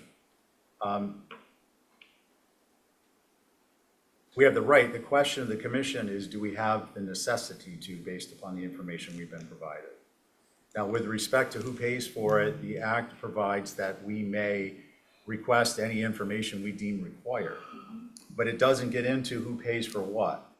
So, if we don't have the ability, I'm not an attorney, I'm just telling you what I read as a layman, and is if we don't have a specific power or authority under the act, then we don't have the power or the authority. So we can ask them to provide, in my understanding, a historic preservation and masonry engineer's report, but we can't compel them to use one we select unless there's something in the act that I don't see. And we can't compel them, and I don't think we can compel the town to pay for it, so we can do our own. Now, we can make a request for that. I'm just trying to be clear on what's in the four corners of the act. I'm not saying do it or don't do it. I'm just saying, discussion has come up and I'm trying to address it the best I know from what I've read. Mr. Chair. So we have the power to ask questions of town if we want to have something done with a report, if we want to fund it. We have the power to request that they provide it. But I'm going to go back to the essential question is, I'm not suggesting we don't have the right, but the question of the commission or to the commission is whether we have the need. So I'll take Holly's, and then I kind of think we've talked about this quite a bit. Holly? Thank you, Mr. Chair. Just on the point that Angus brought up and you just brought up out of the special act, out of the design guidelines, specifically in chapter C, applicant to study necessary evidence in determining the existence of the circumstance specifically under standards for approval, the commission may require such additional information, documentation, evidence as it determines to be necessary. The commission may continue a proceeding for such additional time as reasonably takes an applicant or agent to comply with the additional relevant documentation or evidence, the commission will make its decision based upon all the evidence presented to it in the public hearing or hearings. So just Right, so that wanted to aligns with what I reference just actually said. that. Yes, thank you. So we have that right. The question is, there is no provision that we can order a particular entity to do the work. We can order a particular type of entity, we can order a 10-page report or a 50-page report, whatever information we deem we need.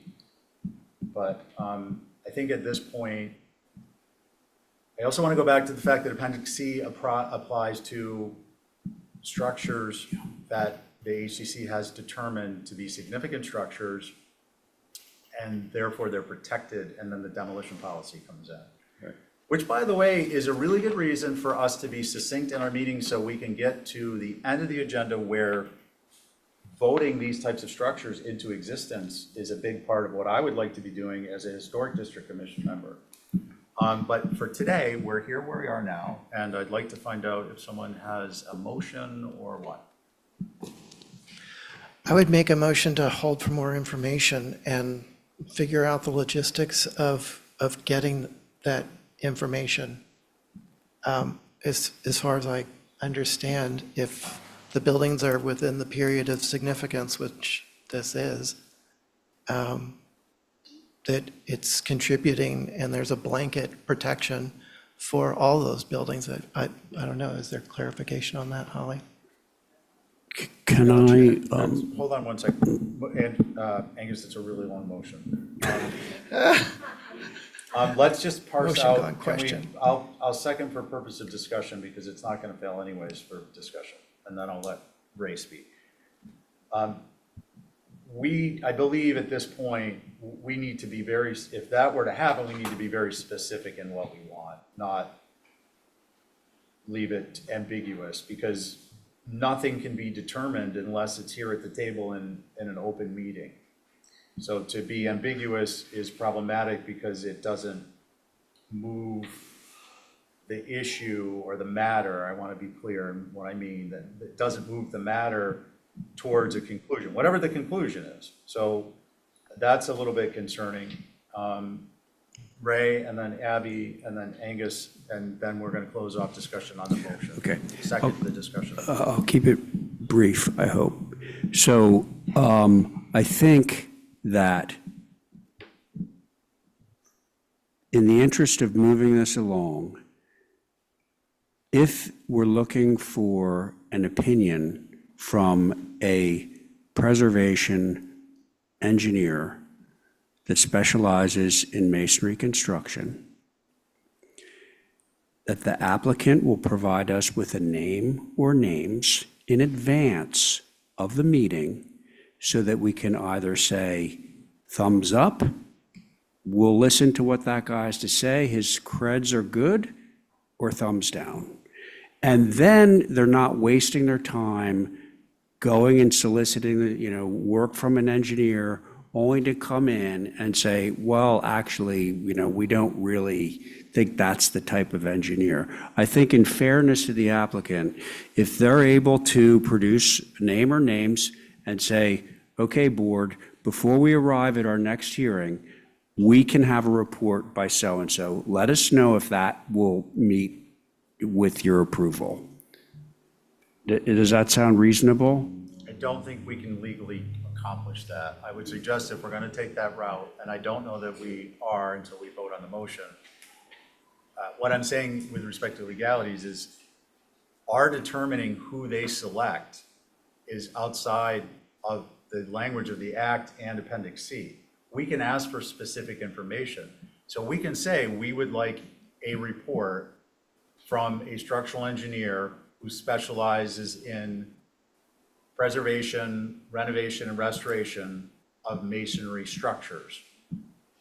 We can ask that level of specificity, but we can't say, oh, but it can be this person or that person. That's all I'm thinking. That's fine, but we have to understand that, like, if we put that down as the criteria and they meet that we have to respect that. I agree with you. That's what I'm saying. I got it. I'll be right back. it's always been a problem in all the years I've been dealing with the HDC, that we have no experts to uphold anything we're trying to suss out in terms of preservation or, we need an opinion that's for us, not somebody who's hired them to back up what they've already established. And it has always been a problem. So I don't see it as the solution, but that's just my opinion.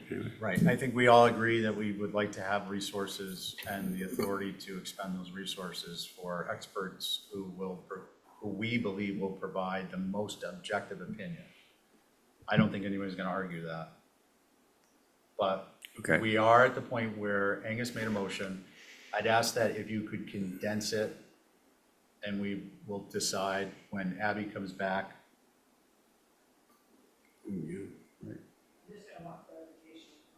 We're working on that, we're working on that. I'm not quite sure of it either, so we're working on it. Angus, you wanna take a second stab, do you mind, please? Sure. Sorry, that sort of led into a No, question the last time. So the motion is to hold for more information from a preservation masonry engineer or architect. And that would be on the list of Massachusetts, or rather Preservation Massachusetts, or Mass Historical. I believe they have a list. Hold on a minute, please. I wanted just clarification on the motion. Angus, can we, and I'm not trying to steer it, I'm just trying to keep it as simple as we can. Do you feel it's appropriate if we leave it as certified to operate in Massachusetts, or you want to have a specific list? If we're going to have a specific list, I think we need to say specifically the name of the organization or organizations. Oh, he did. I would love to be able to tell you specifically what it is, but I believe that there's a list of appropriate engineers through either Mass Historical or Preservation Massachusetts. Holly, do you know if there's a reference to that, like by title, by any chance? Just off the back here, fine. Preservation Mass does have a list of preservation professionals within the Commonwealth or even the New England area that are available. Okay, so and I'm sorry, what was the name of that group again? Preservation Mass, they're the state's nonprofit. And what's the goal of it? Hold on a minute. I just got to write it down. So Angus, may I try and assist just for the wording so we have a clear, so the motion would be to receive a report on the structural integrity and potential for restoration from an engineer or architect certified to provide such reports by who is it again, Holly? Preservation Mass. Preservation Mass organization. So you want the report or just a list of names? Hold on a minute, we're trying to, no, we're not talking about a list of names. Angus is making a motion. I'm giving you this information for the purposes of just moving forward. At our expense. Angus is giving the board an opportunity to vote on having such a report, I will spare us all me saying it again, having such a report provided as the request of the commissioners in order to advance the application. So another report in addition to Yes, the one exactly. It's another report and it's by somebody else. that we pay, That you pay. okay? So that's what the motion is, right? Did I get that? That's the motion. Okay, so that's the motion. It's the regular board, and all in favor say aye. Aye. Aye. Any opposed? Okay.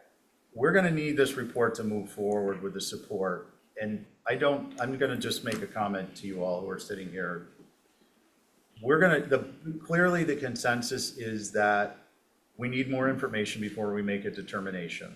And I think it's reasonable as a member of the commission, as the chair facilitating, that we get that information.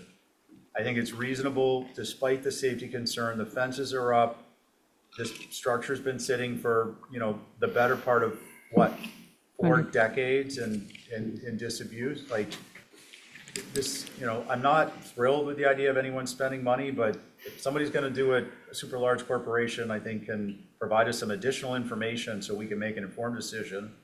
And we've discussed what that decision may look like, which is if this has to be reconstructed brick by brick, that it may be that it is reconstructed brick by brick in a future location on the lot at a future time.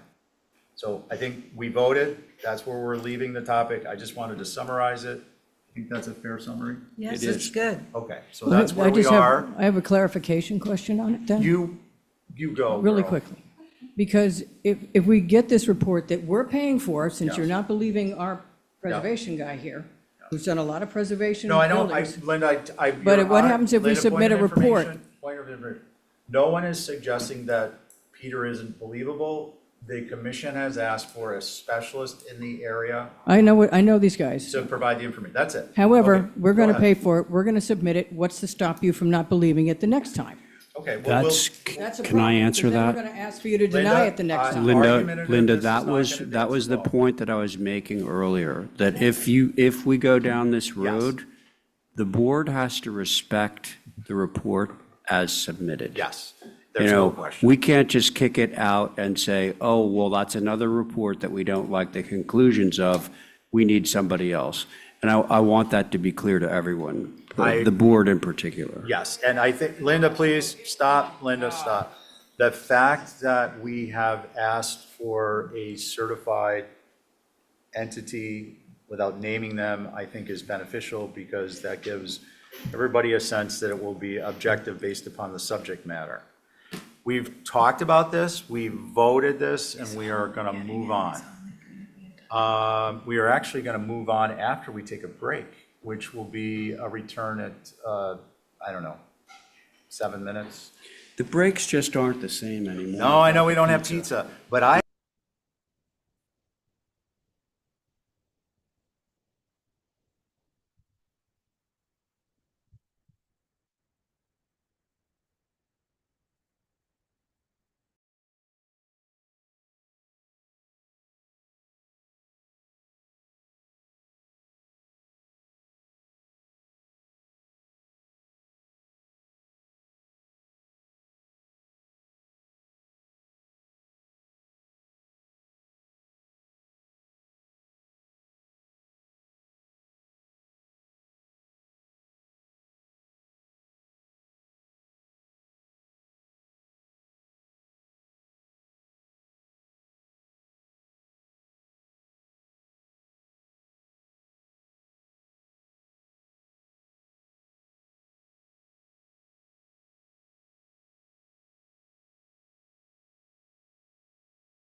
We're on. Okay. Okay, court is back in session. Do we have somebody to represent 3 Miles Court?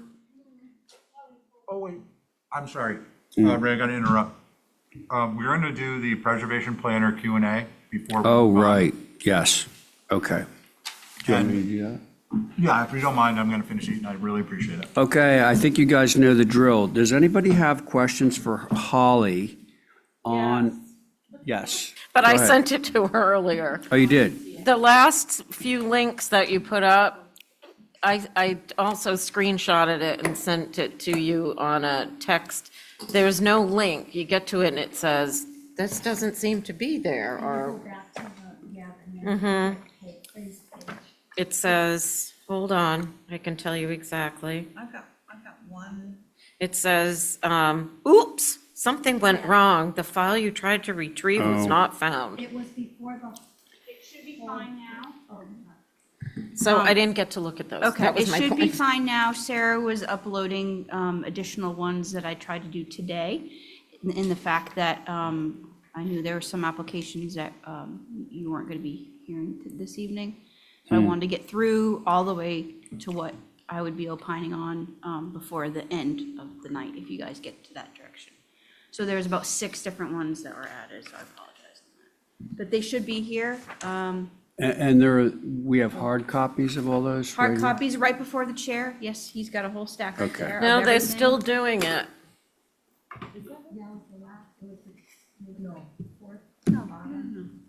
Go back. Just an FYI, but we might not even get to that, so. Okay, so, but They're all behind you on the screen. Okay. our, Yeah. our emergency measure is that we have the paper copies, at least a couple sets of them I see on the table, right? 2, maybe more. All right, so, but questions regarding any specific applications for Holly?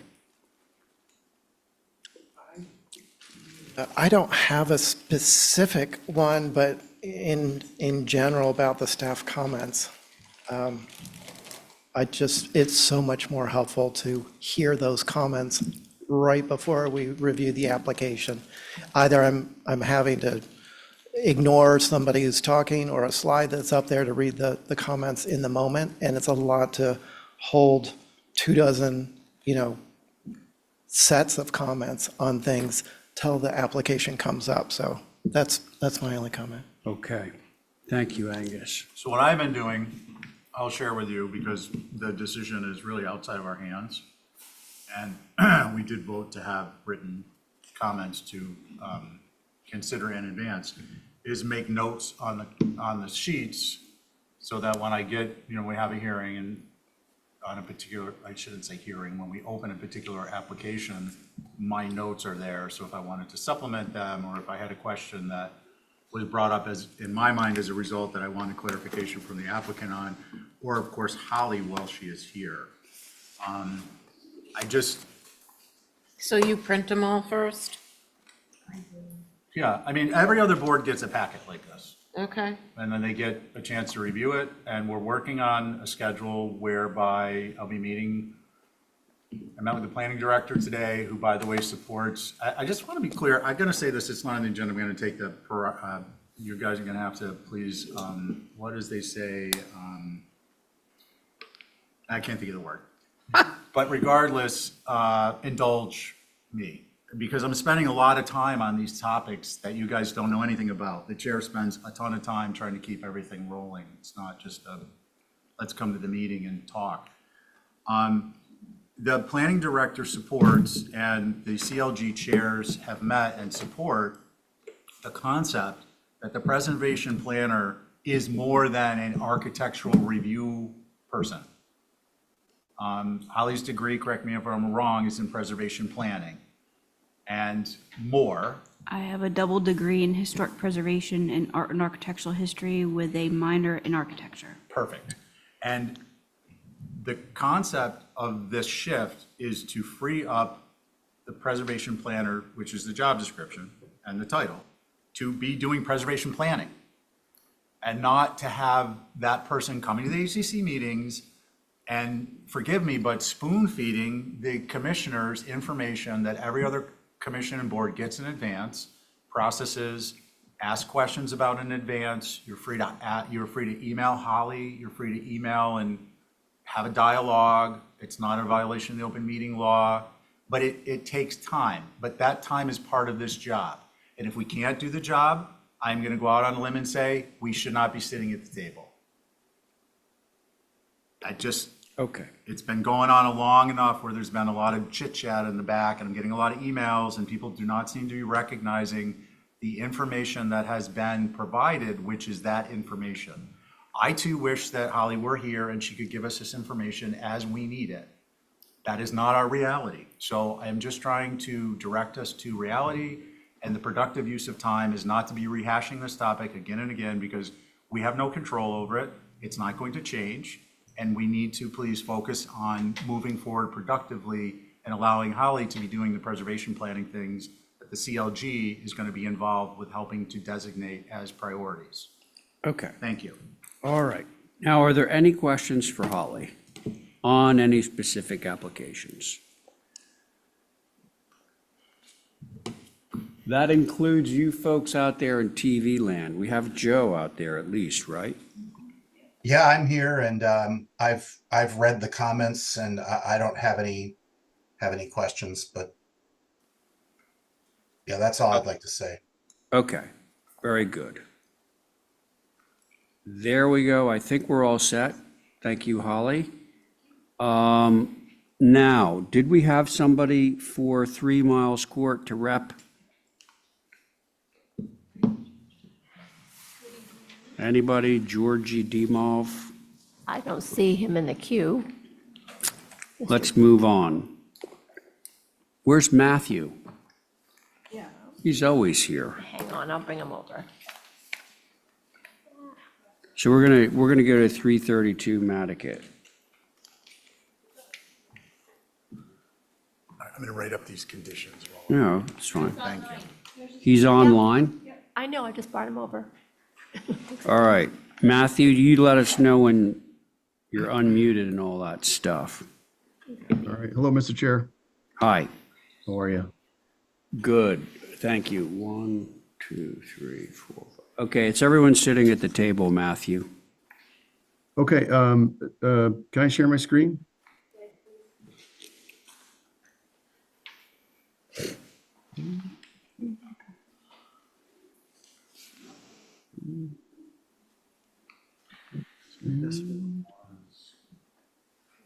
Okay, can everybody see my screen? Yeah. Okay, great. So thank you. So this is a house in Madaket that you've approved. And basically we wanted to add some crossbuck railings to the front porch. We just felt like it looked a little sparse. One thing I did notice though, after we had submitted it, is that I had omitted an additional post. But basically what we're trying to do is just add crossbuck railings to the front of the structure just because we thought it complemented it and it looked a little sparse without it. So I believe that's the extent of the revisions, Mr. Chair. Thank you. All right. Thank you, Matthew. Short and sweet. Do we have anybody from Madaket? I don't see anybody, Mr. Chair. Okay. Shall we proceed to the board? What do you guys all think of these crossbuck rails? I'll go, Mr. Chair, if Thank you you, want. Val Oliver. In general, I appreciate it because I think it adds a little something to the building. The one question I had was, it just seems a little odd to have them going down the stairway and then nothing in back of, it looks like those are bench seats maybe? Yeah. Do you know what I mean? There's like a little bit of a disconnect there because it's, yeah. Anyway, Agreed. that's Okay. my only. Fair And do enough. they have glass or something behind them? No, because they're under 30 inches. Okay. No, I think they add a little je ne sais quoi. It's just not seeing them in other areas was a little Okay. odd. Thank you. Who's next? I'm happy to go. Angus. So I'm fine with it on the north porch where there's sort of a designated area and closed in and there's no bench. But as it wraps around to where the bench is, it seems out of place. And if we look at proposed east elevation, where there's a rail coming down from the outdoor shower, that seems to make more sense for the areas where the benches are. So there just would be a single rail for a handrail. It seems like that's the object. But without the crossbuck, I think works better.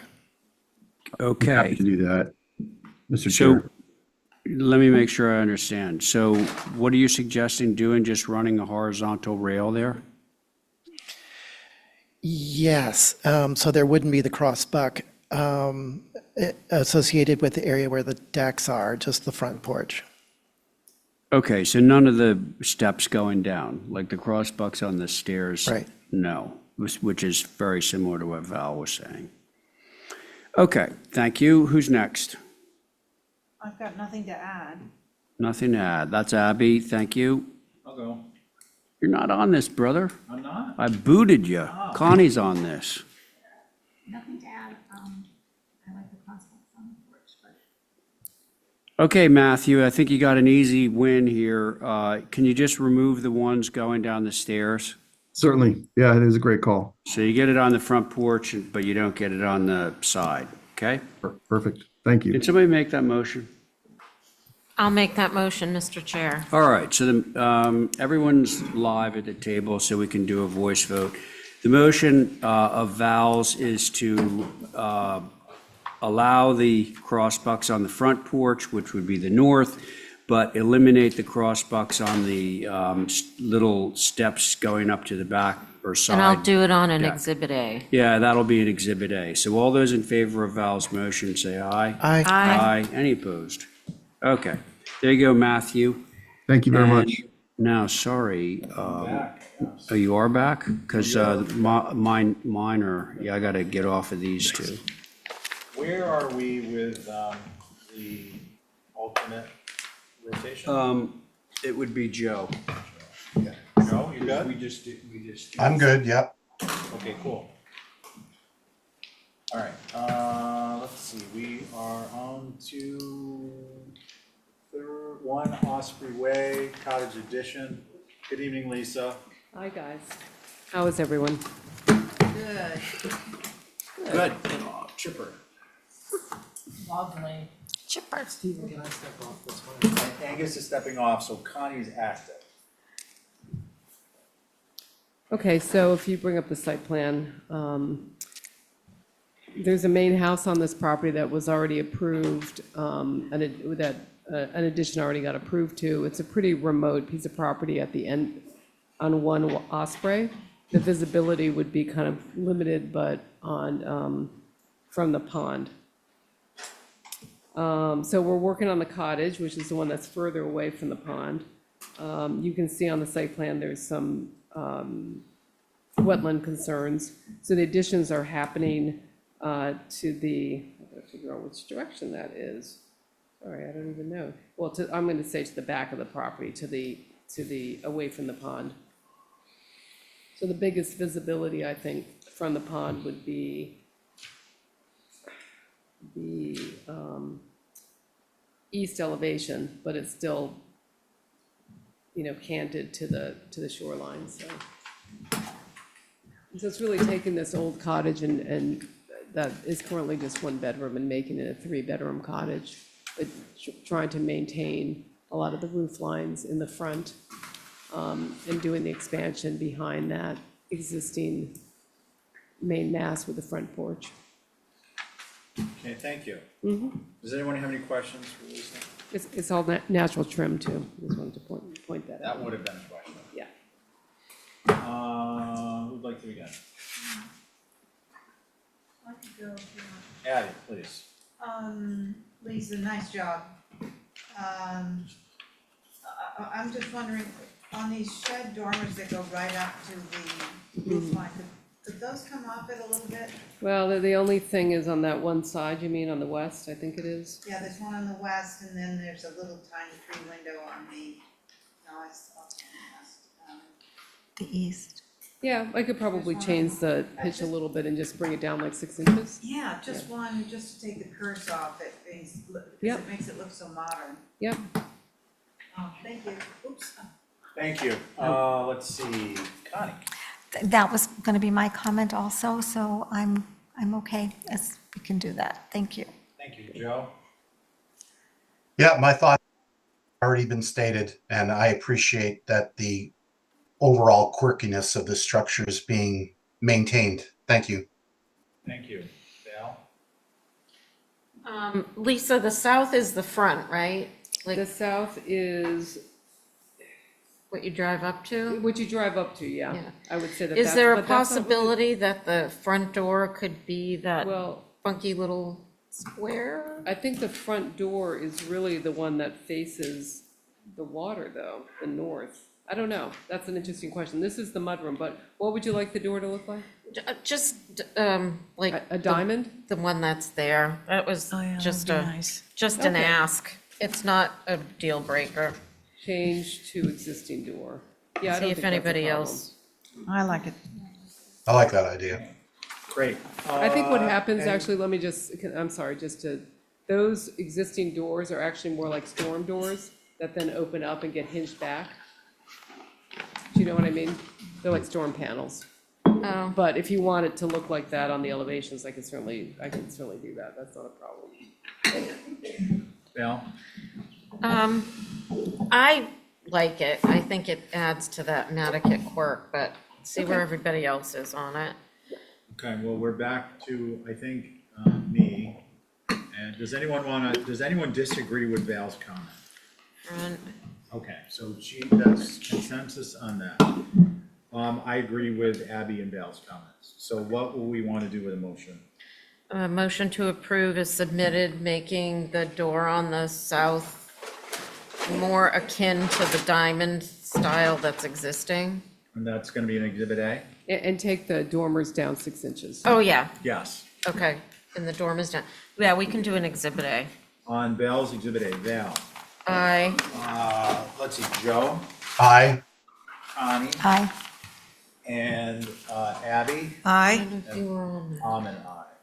Were you on the crossbox? No, I wasn't on the Okay. crossbox. Ray was on it. Okay. Okay, so that carries, so you have yourself an Exhibit A. Okay. And with that, I want to thank the board for being succinct. We're going to move on to 35 Yellow Point Road. Same board. Excuse me. Okay. This is a new pool house, or cottage that is replacing one that's been approved to be removed. I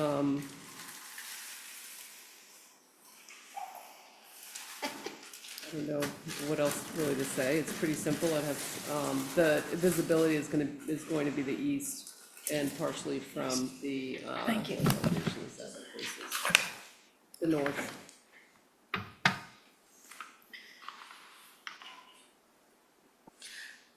You want to go? Sure. Can we Is go to Lisa done? Yeah.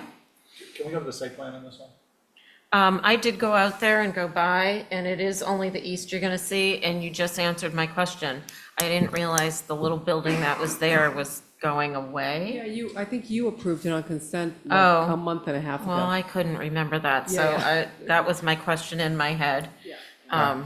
Was it getting bigger, or was it a whole new building? So, you can't see it from really anywhere else, because the house that's there is big. Thank you. Let's see, Abby?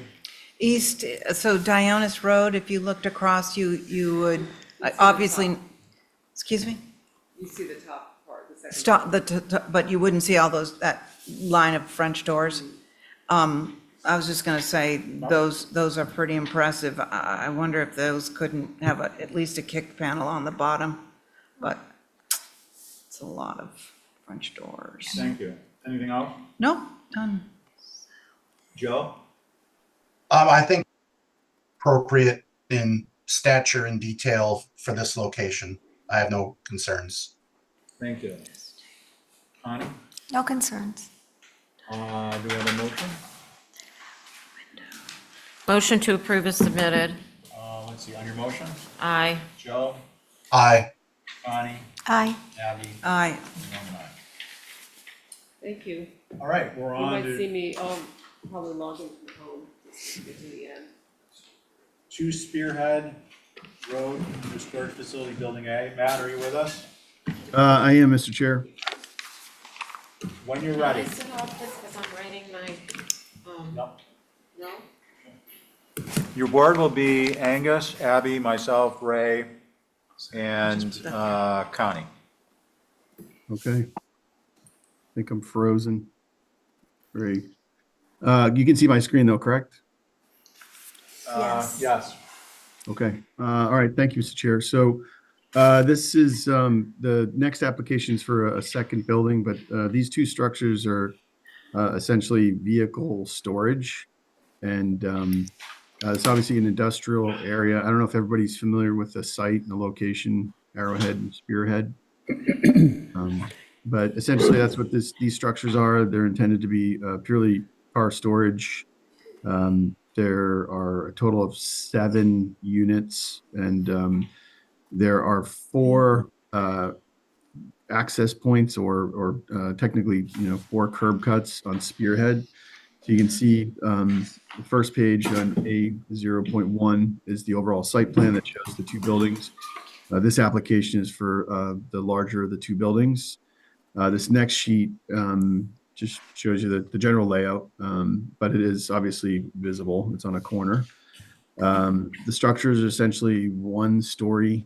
They do have mezzanines. They're a third of the size of the floor area, but it's primarily for storage. We tried to keep this structures simple. Obviously, like I said, this is an industrial area. There are a number of metal buildings, larger scale structures in this area, storage facilities like this. There is also a topographic change. There's actually a slope along Spearhead, and that's expressed on the south elevation. We will come in with a landscape plan, but you can see from the site plan that generally where the primary access is to the second building in these 3 units. That's all interior. So the primary elevation that's visible is the south and the west. We did provide some photographs of the buildings in the area. Like I said, it is industrial. It's a designated industrial area. The sidewall material is shingle. The roof material is asphalt. Metal siding and or metal roofs are more economical, and kind of there are examples of metal sided structures and metal roofed structures. So if the board is open to either of those use of materials, that would be our preference, but just based on some of the work that we've done on other projects of this type, I got the sense that the board prefers shingles and asphalt, a shingle sidewall, white cedar sidewall, and then asphalt roof shingles. So the buildings are intentionally fairly straightforward and simple. So with that, we'll just turn it over to you and look forward to your comments, Mr. Chair. Thank you. Thanks, Matt. Ray? I actually think that we're doing the storage stuff on Nantucket in a sort of a piecemeal way. We should just put a big aluminum roof over the whole island. There you go. And just have like garage doors around the perimeter, and we could store everything and we wouldn't have to worry about it. I think this is fine. The only thing that kind of like leaps out at me is in need of a little bit of refinement is the cupola. Yeah. I just wish it had, the building is flat, and I don't think the cupola is helping with that very flat roof of it. Yeah, I think if it were more vertical, it would be an enhancement and give some verticality to an otherwise very long, flat structure. Thank you. So that was a sophisticated way of saying taller? Taller. Okay. That was the word I was looking for. Wanted to make sure I Taller. understood. Okay, cool, thank you. I appreciate the comments. Let's see, did I say Connie? No, not yet. Yes, I sure they're appropriate for what the use is. So I think they're okay, but I do like the cupola enhancement. Okay, cool, thank you. Let's see, Abby? This was on my consent, and I'm fine with the smaller building, but this long one, it's just like shoehorned in there, and I guess it's not supposed to have any sort of character, which you succeeded there. But, I agree about the cupola. That's got to, could we make more of a statement there and put some windows up there? Sure. I also have a question about the north elevation. Those windows are almost like on the ground. That's kind of odd. Are those chickens down there, or who's coming in and out of those windows? You're correct, Abby. It is chickens. That's what I thought. That's a joke. Sorry. No, so the topography, if you look at the south elevation, the finished floor elevation is about 4 feet lower. So on the north elevation, those windows are probably about, they're at basically 6'8". So, but we can adjust them accordingly. Yeah. So the topography goes down there? Yes. So basically, if you were standing in one of those lower, one of the unit, the portion of the building that is at the lower elevation, that would be at the standard, window height. But because the elevation raises on the interior, they would be at a lower elevation. But we're happy to adjust those any way you see fit. Yeah, I think if this is what we're going to see, maybe raise those a bit. I don't know what else we can do about the uniformity of those two elevations, but that's what it is. Thank you. Thanks, Abby. Angus? I understand the design that the building is meeting the function, and it is an industrial area. I won't repeat anymore. I agree with what's been said. I suggest making that glass area of the cupola twice as high and the panes vertical. That's all. Thanks. Thanks, Angus. Matt, I'm not sure I understood the rationale on the north elevation with the windows being short, and you're saying that relative to the south, the grade is raised in the north, but you still need the fenestration because on the interior, the head casing is going to be around 80 inches? Correct. Okay. Yeah. Okay. I think, I guess the question I have for you is there going to be any landscaping along Spearhead Road that would mitigate those windows in any way visually? Along Spearhead? I'm sorry, not Spearhead, along Spearhead's north. No, Spearhead's south. Spearhead south in the. So that's internal windows. Completely, yeah. So essentially, once you're inside there. I have no concerns, except for the cupola enhancement, and I appreciate the specificity that Angus provided, and I don't disagree with it. We're happy to do that. And again, in terms of like material, if there's any variations, we're open to those as well, but we're happy to make those changes to the cupola. Okay, thank you. Let's see, do we have a motion? Angus? Exhibit A, perhaps? A motion to approve Exhibit A with the change that we discussed with the cupola. All right, on your motion? Aye. Abby? Aye. Ray? Aye. Connie? Aye. And I'm an aye. Carries unanimously. Okay, we're on to the next building. B. This is building B. So with your permission, Mr. Chair, I'll just kind of run through it quickly. So again, in terms of the site plan, this building is set back behind the building that you just reviewed and approved. It would be at that higher elevation, but it is the same height as the structure you just approved. And in terms of its, detailing, we try to keep a minimalist approach, utilitarian approach, have the building reflect what its use is. So it's fairly simple structure, but but open any suggestions you might have. So with that, I'll turn it over to you, Mr. Chair. Thank you. Thank you. Let's see. Who'd like to begin? I can go because. Yeah, because you had it for consent. Yeah, Please. yeah, I was okay with this one. More in scale with the world. Okay. Angus? No concerns. Ray? Do we have a motion? Connie? Okay.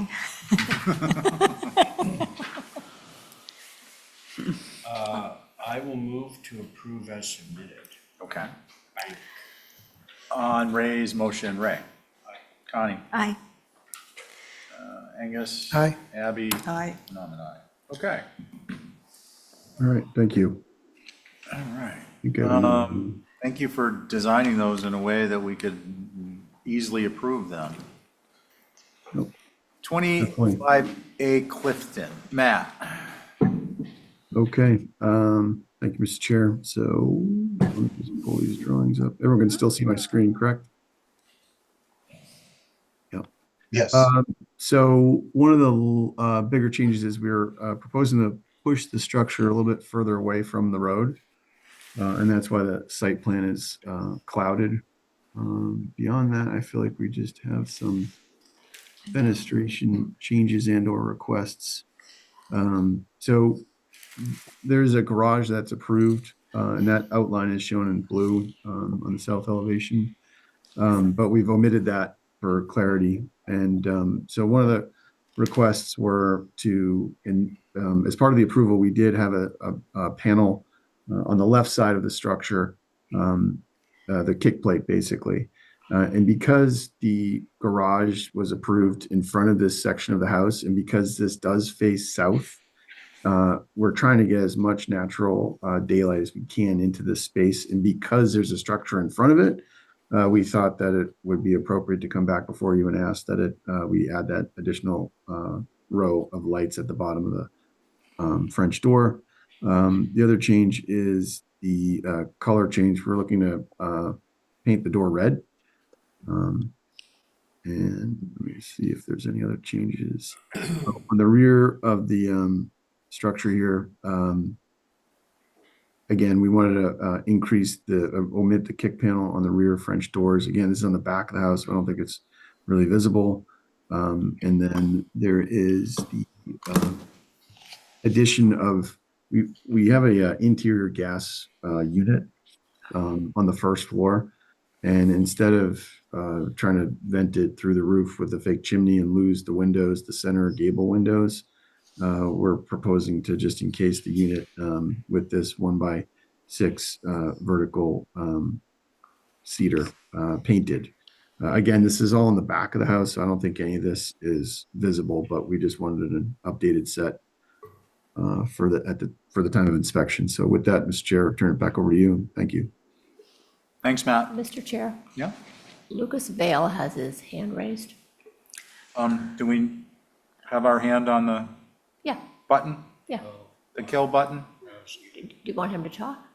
Yeah, I want to know that we're ready to cut off anybody if they're Zoom bombing us. He works for Chip. Oh, okay. Webster. Yeah, well, that solves that problem. Yeah, you definitely need to have your hand on the button. Sorry for the confusion, guys. I'm here for the next application. Oh, okay, thank you. Okay. All right, we had Sconset. Can I get Comments? Did they receive? clarification on something? Yeah, go ahead. So Matt, that you said the front faces Clifton, the front door, Correct. and that's that new red door. Yep. Is that south? Yes. Yeah. It is? Yep. Okay. I know which way is west, but I thought south was the back. I think south is, the front door is north. I could be wrong. Here's the site plan. Think about the orientation of Sconset. Sconset faces east. Yeah. No. That means that the front of this is facing south, the back is facing north. Okay, I'm gonna. Yeah, Given which side of Clifton it's on, because Clifton runs perpendicular. Right, it's on the north side of Clifton, not on the south side. I was on the other side. Yeah, Sorry. okay, that makes sense. Go ahead. Well, no, my only objection, I'm thinking while I'm scrolling, is that you've done this beautiful design, and then there's a garage in front of a lot of the house. I'm just looking, I can't find the site plan to see how far. Yeah, I just wish it were, I wish It's approved. the garage is already approved. Yeah. Oh, okay. It was All approved right. by the HDC. Them. How dare You can't they? trust them. Well, then, anyway, I think it's the appropriate design for the neighborhood. Okay, thanks. Let's see, Angus? I'm fine with the changes except for the south-facing French doors losing their panels. So I'd want those panels to remain. Oh, yeah, they had them. Okay. Let's see. case the Abby, garage Angus, Ray? You can still see. I'm actually with Angus. They're 8-foot high doors. There's gonna be so much light coming in through those doors, even with those little panels. I think that, yes, the garage will be in front of this, but you're gonna be able to see diagonally across the lawn, you know, to see those doors.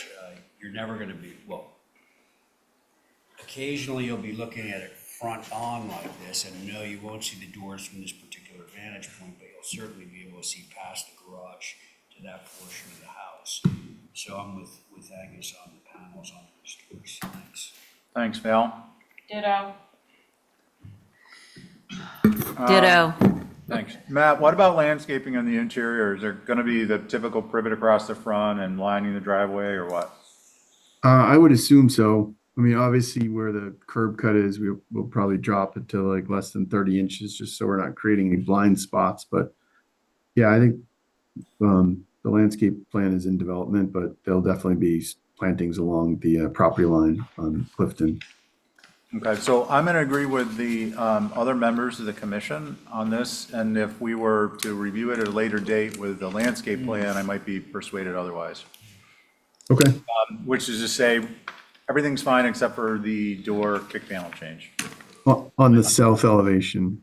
On the south elevation, yeah. Well, Okay. everything's fine except for on the south elevation, the French doors needing keeping the kick panels. Understood. I'm happy to make that revision. I'll make that motion. Okay, you'll do an Exhibit A? Yes, sure. So Abby's motion is Exhibit A is to approve it submitted subject to not approving the kick panels. Or not, excuse me, approving removal of the kick panels. Abby? That's, yes. Angus? Aye. Ray? Aye. Val? Aye. And I'm an aye. Okay. Okay, thanks, Matt. Thank you. All right, we're on to number 8 Natella Lane, number 2. Is Uri here? I'm here, yeah. Well, Hi, Uri. Yeah. so I guess I'll wait until it shows on the screen. When you're ready. Yeah. Where's the exhibit at? Spearhead.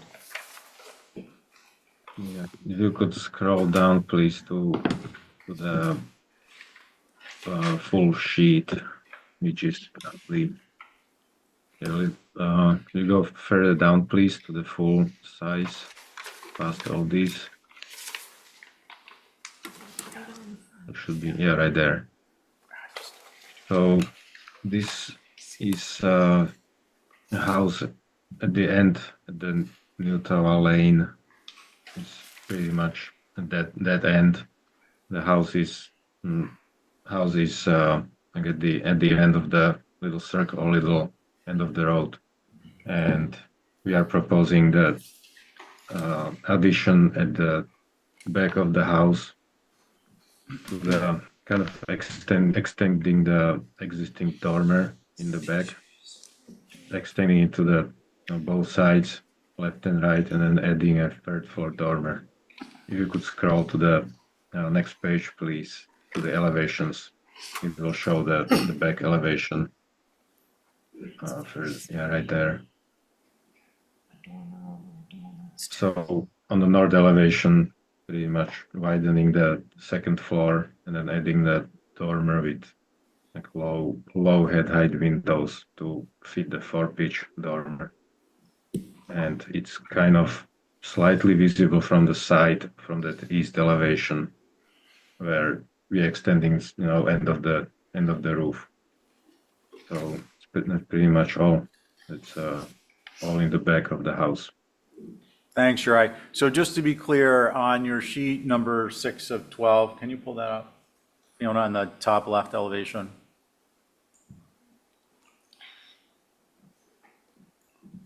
The drawing's confusing. The dormer is the only thing on that salt box roof, and everything else that we see, including a portion of that chimney, because the chimney only actually goes like 2 feet down from the ridge before it enters the roof. So all the lines except for the external perimeter of the main roof and the dormer. Yeah, in the existing, I noticed that it's Yeah, it's like you did a cross cut here to show us something that's going on inside, but it has nothing to do with what we're doing. So basically, what we're actually looking at, Uri, is the main roof, which is one plane with a chimney that goes through the roof about 2 feet below the ridge and a dormer. All the rest of the stuff has got nothing to do with the outside, correct? Yeah. Okay.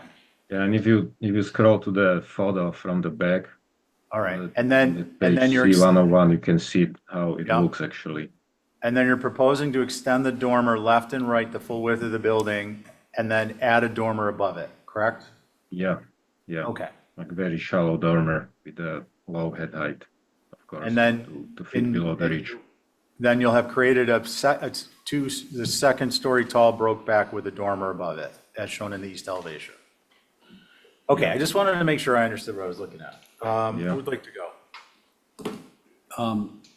I think the idea of turning it into a broken back with a dormer piggyback, a third floor dormer, I should add, piggybacking on top of that is very, very atypical.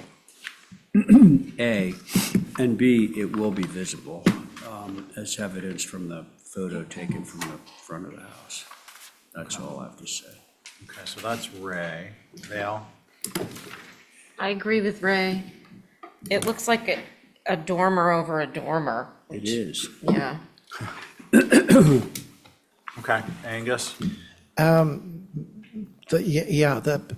dormer, it really doesn't meet any of the guidelines, the lower dormer or the third floor dormer. And it's not just probably visible from Natoa, but it's also from Polywog to the north, where you can really get a view of the back of the sort of what you would see in the north elevation. Okay, thanks. Abby? Nothing to add. I make a motion for hold for revisions.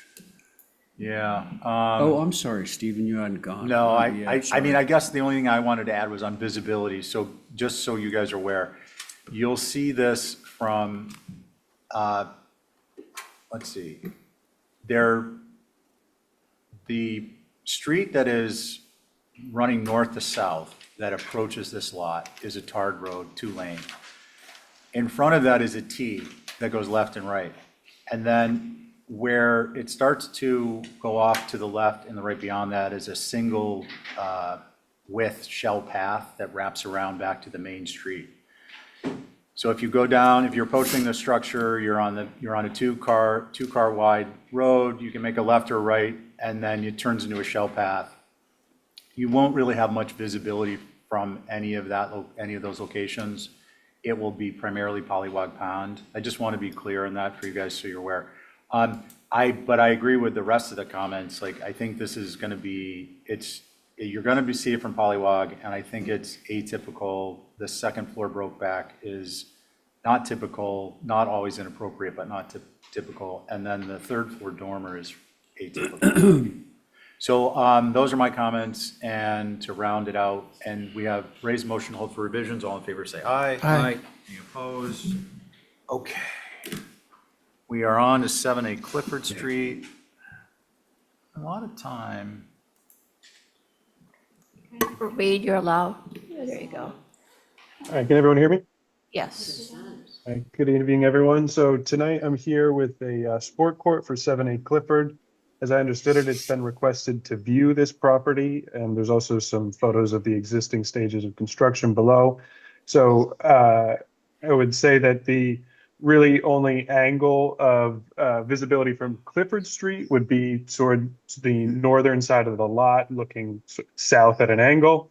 I just want to clear something up as it relates to the footpath that was previously to the north on the Paper Road portion of Wee Weeder. Or 20 feet of that and where that trail is has been purchased by the owner of 7A Clifford, my client. And the small buffer space you see between what's listed on the plan as 5 to 6 foot privet and the property line is a sort of self-imposed easement that the owner's leaving to retain the access of that footpath for the neighbors, but it would no longer be publicly owned land. The only other element here I think I would mention is just the garage has been previously approved. That's about a 23-foot structure, which would cut most of or the rest of that sort of visible angle to that sport court. As we're proposing, shown on the plan, we're sort of two-tone light and dark green shades and some black wire fencing around the sport court to just provide or kind of provide a minimal visual impact. And then the rest of the landscape you can see as noted on the plan. And with that, I will leave it to the comments. Thank you, Reed. Okay, who'd like to begin? Yeah. I will. Ray, Go ahead. Val? Val, Ray? I thought I put this on consent. Oh, I'm sorry, yeah. I don't know why it's not. Wait, was it on, can you check and see if it was Mr. on Chair, consent? I could answer No, that. on my, what? I could answer that. Okay. There wasn't a butter that was concerned. Oh, okay. And plus, we didn't have all the pictures, so it was incomplete. And I want to take a moment to clear something up for everyone's benefit. Kathy wasn't here. Kathy, we voted that if it goes on consent, it stays on consent. And then we deal with it here. Just so you're aware, this was actually a vote made by the commission. I'm saying, all of the things being equal, it's a complete application, everything's been submitted. This isn't on you, it's just you're not aware of it because you weren't here. But if a consent has been approved as a consent by an elected member or an appointed member, it stays on consent, and then we have an opportunity to decide as the members sitting if you want to act on it or not. So just so you're aware. If it's incomplete and there's direction otherwise, all bets are off. Okay, Val, so you were good with it. Ray? Can I ask a question? Just a procedural one? Is there an abutter, like wanting to speak on this? I do not see the gentleman in the queue, but I did forward again his concerns before the weekend to you all. Were they Just as a acoustical? reminder, because you were reviewing it tonight. And he was just concerned with the character and setting of Surfside with the pickleball court. Right. And unfortunately, this is at the rear of the lot, Right. behind a house. Yeah. Okay, I'm fine. Okay. Abby? Are we commenting on just the sports court, nothing else? Yeah. You want to jank the pool? No, I was curious about the driveway, actually, but, yeah, it's this weird. is a little bit too much hardscaping for me, so I'm going with character and setting. Okay. And Fair enough. Angus? Is there a note with this about not being visible at the time of inspection in perpetuity? It doesn't appear to be visible, but I think it would be nice to have that assurance. I would advise the commission that we are the regulatory authority. also known as the AHG, which is the authority having jurisdiction, and we can make that determination. So if you want to make a motion on that, I would applaud you.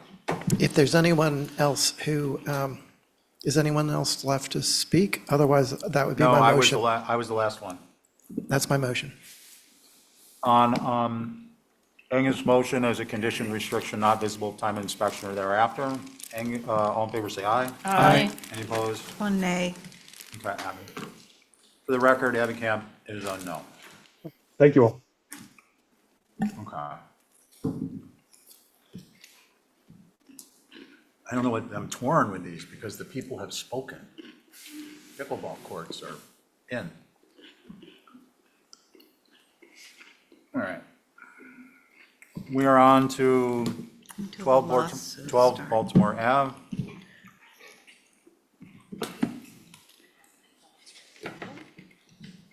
These are addictive. They're more addictive than the So Cheez-Its. good. They're good. They're unbelievably Yeah, they don't good. taste like that. Wait, what do you have over there? Saltines. They don't taste like that. For you folks at home, we're eating, what are we eating Stacks now? of saltines?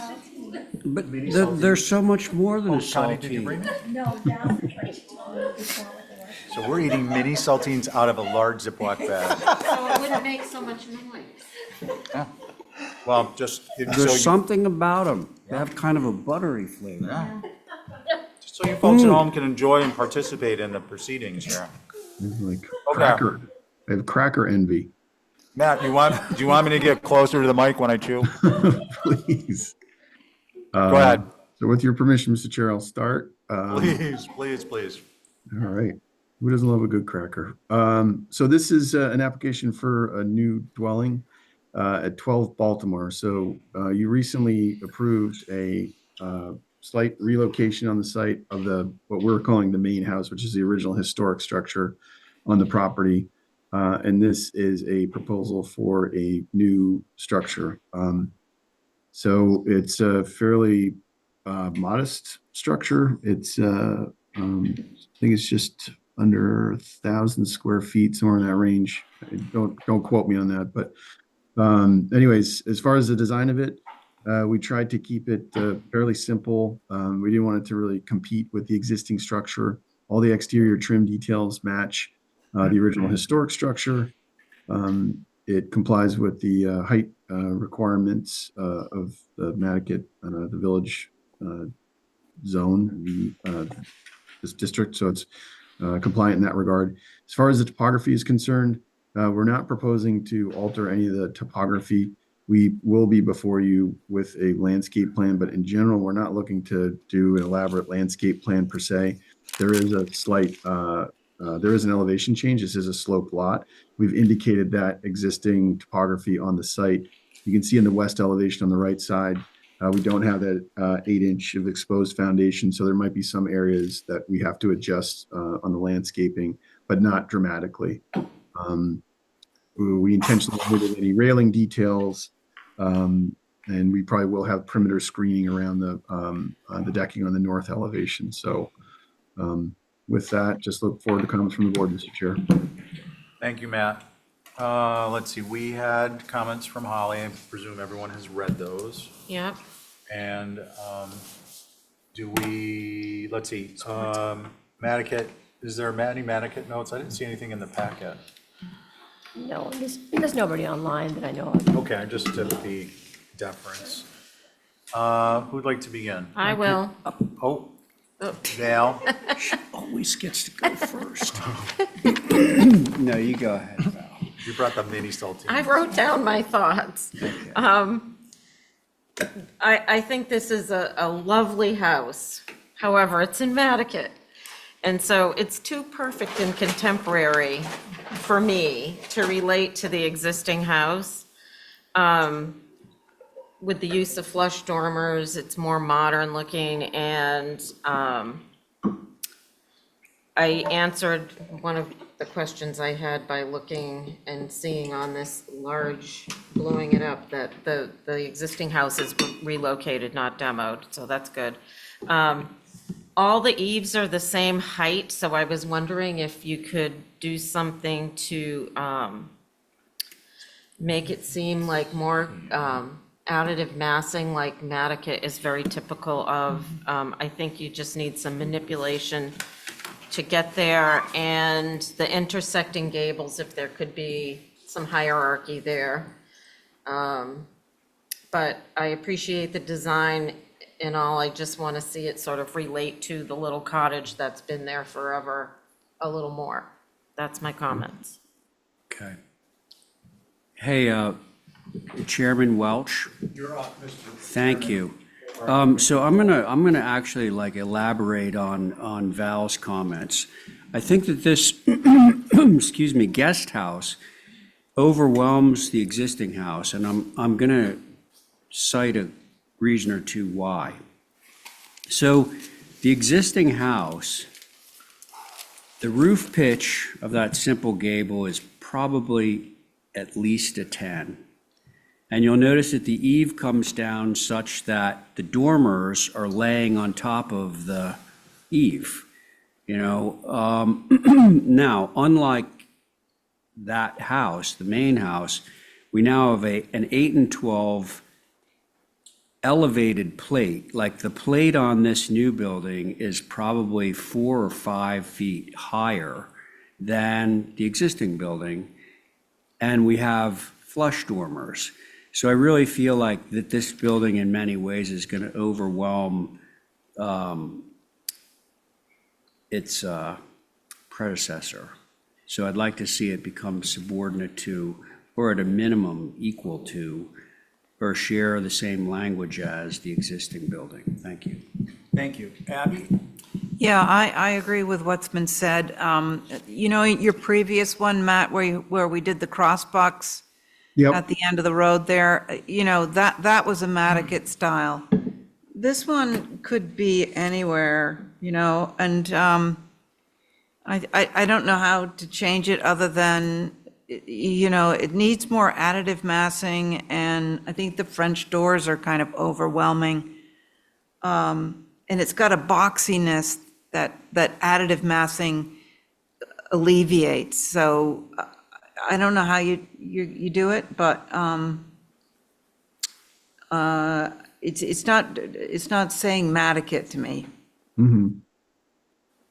Thank you. Angus? I agree with everything that's been said. It's mostly about relating to the other house, and I think that it would be helpful to see these two together to give more perspective on that. And maybe most specifically with the north elevation, there just isn't any second floor space that's really exposed on the existing house like this with balcony and French doors and so forth, that gives even more emphasis on a second floor, unlike the existing structure. Thank you. Thank you. Let's see, so that was Abby, Angus, Ray, and Val.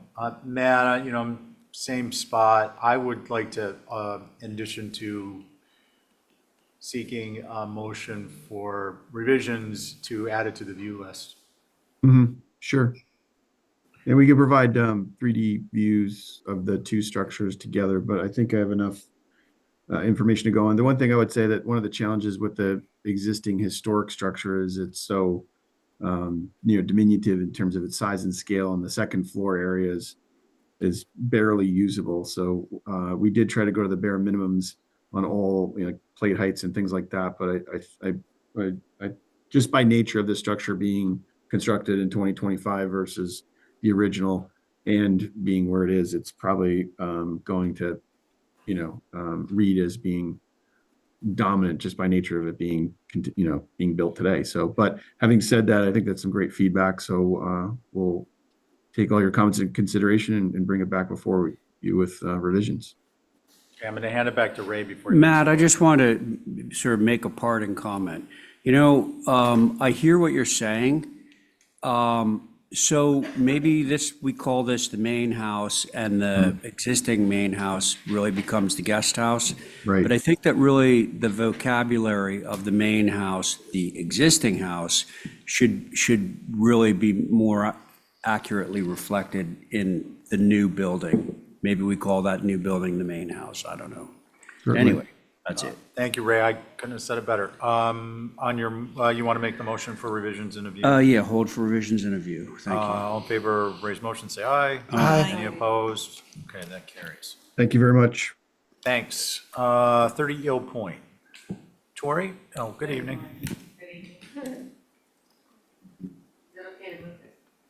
Oh, yeah.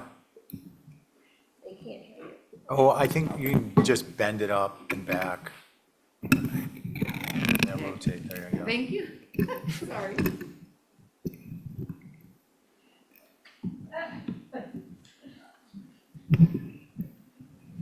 Let's go with it.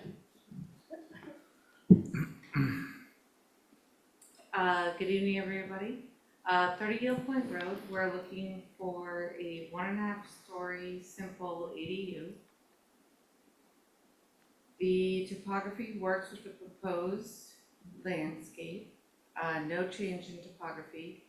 If you're familiar with the area, and I believe there are photos at the end that show you the view from the road, this is somewhat non-visible from the street.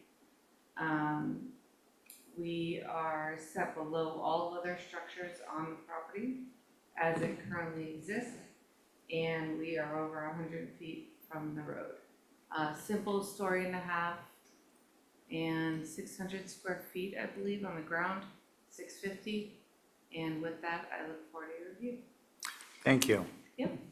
Let's see, who would like to begin? No issues. Oh, I guess I had. That this on was Ray. consent.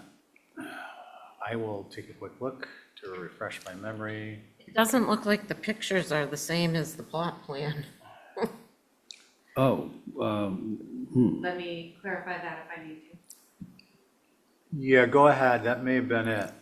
Can you scroll up, Fiona, to the photos so I understand the values? Like, for instance, the main house. So that's the view from the road. Doesn't look like the main house on the footprint of the. That's the cottage that you see in the third photo. The garage is in the background to the left.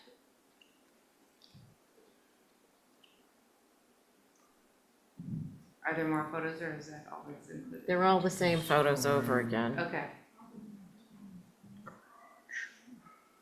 Nice photos. I do understand the issue. It looks like the main house faces sideways in the photos, and So if we're looking at the second photo that's on the screen right now, the main house is to the right and above that structure. And the photos below show looking at the space where we're looking to put this ADU, facing into the interior of the lot with vegetation that will remain.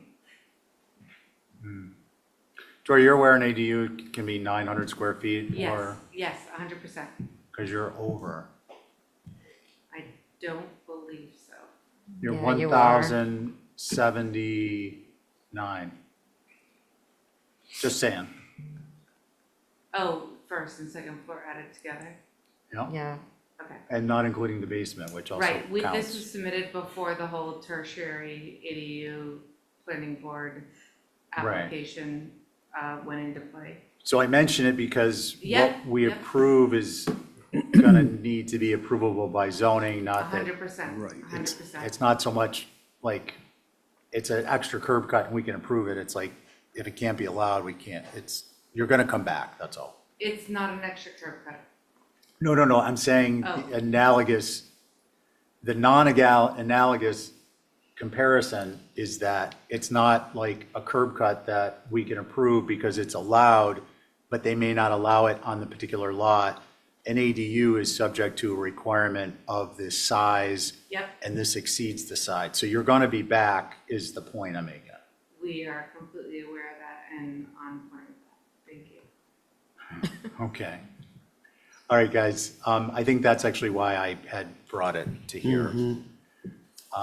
To see if we wanted to move ahead with it or we were gonna wait for revisions that comport with what's legal. But I don't have thing either way. That's why I moved it to full board review versus trying to deal with that topic on a consent with conditions That actually list. might be a good idea for you to hold and revise it to a smaller size instead of reapplying. Can we look at the footprint? I believe our footprint is 600 and something, exactly. and your second floor is over 400. And you're putting in a basement, so you're over 900. But there's no finished basement, it's just a basement. So finished space is yes over, which I understand. But Okay, if you want to proceed, we can proceed. Yeah. Just explaining why okay. So if we get it back, then we'll deal with the fact that we're dealing with it again. is what we were dealing with, correct? No, No. we're not. No. I don't, the ground I don't cover- understand what's going on here. I feel like Okay. we're dealing with the mass of the structure, and the mass of the structure is currently applied for is larger than is legally allowed. So I'm bringing that point up. Yep. As the reason why I did not put this on consent or consent with conditions saying, make it less than 900 square feet or less. What do you guys want to do? Hold for revisions? Okay, thank you. Could we talk about the architecture at all? No. That would be great. Okay. Go ahead. We do have a motion on the floor, Okay. though. No. What's wrong with the architecture? Yeah, I No, don't, so I was looking at it, and if you look, if you're in Eel Point Road and you look, you'll be looking at the front porch, is that correct? Yeah. So I No, just, the front porch will be towards the interior of the wall. yeah, it's killing us, these. Well, that's Did somebody just certainly- make a motion for revisions?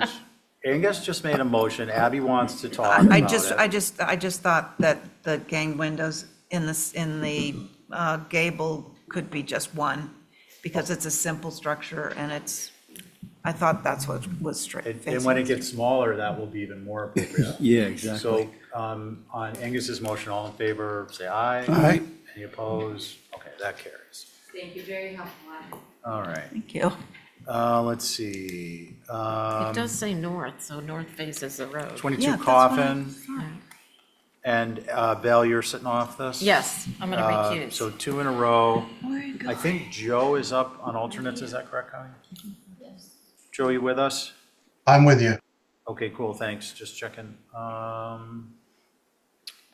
And we read comments. Holly, did we have a supplemental from Sconset from Rob? I don't remember seeing one. That was part of the information I forwarded you yesterday, or actually over the weekend. Excuse Okay. me, From Rob, he had a bunch of. Do you mind if different okay, I'll look at it while it's just a short one. Okay. So the board is gonna be myself, Abby, Angus, Ray, and Joe. And who would like to go? I can. Ray. So what's the age of this building? I mean, you're here to rep. We should allow our rep to rep. Yeah. Sorry. You Please. first. You go first. Oh, the little house. So I'm Jeff Smith, I'm the homeowner. The age of the building is approximately 1960. Holly wrote 1938. Sorry, Holly wrote 1938. But by way of background, you may remember that last year, the commission reviewed a proposal to demo this house and rebuild a new house. Joe Topham helped me with that. There was a very extensive file on the history of that house included with that application. You approved that application. I'm not going forward with the demo and rebuild. I am gonna renovate, restore what's there now, and I'm going to try to winterize it because it's a summer-only house now that's kind of falling apart. So 1960s is approximately when it was built. So the proposal here is to put on a new roof, switch from what do they call 3-tab to architectural, put in new windows, which are SDLs instead of the single panes, which are held up now by wooden sticks, and put in a new driveway.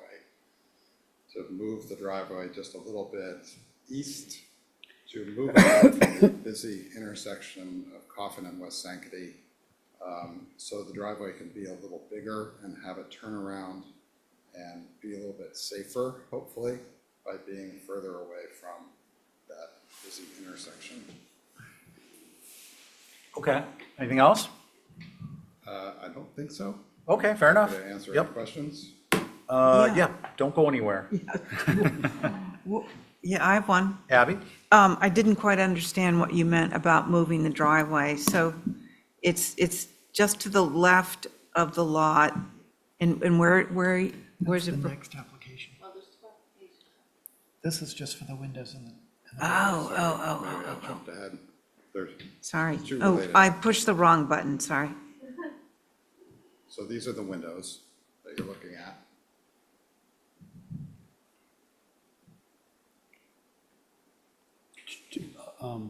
I can go. Okay, go ahead. I mean, Yep. Abby, were you going to continue or? Well, that's what I No, thought. no, Okay. I don't have Okay, any so issues. we'll review the curb thing next. Well, so, Mr. Smith, I was going to grouse about the fact that you're using Anderson windows in an OHD, that being the sconset OHD. However, the fact that you told me that this board approved a demo of this building, kind of, I mean, I'm appreciating the fact that you're saving the building, you saving the shutters. So a lot of the shutters are rotten, so I had them rebuilt. Best shutters ever. They're gonna Best be- shutters on Nantucket. They're gonna be absolutely identical, hopefully. Okay. Just look a little better. So I'm sure you're not familiar with this little thing, but Anderson windows have a flange on them. They're great replacement windows, but we tend not to use them in the OHD because it's apparent that they're replacement windows. But I'm going to temper that statement with gratitude that you're actually keeping this building. So, I'll see what other board members have to say. Thanks, Ray. Let's see, Angus? Yeah, I mean, I think all of us would rather see a building reused or kept as opposed to being demolished and rebuilt. As to the windows, Ray makes a good point about the Anderson not really working in the OHDs, and therefore I would suggest that if you want to go with an insulated window, to go with the manufacturers that are able to do a more Nantucket profile and details that are more in keeping with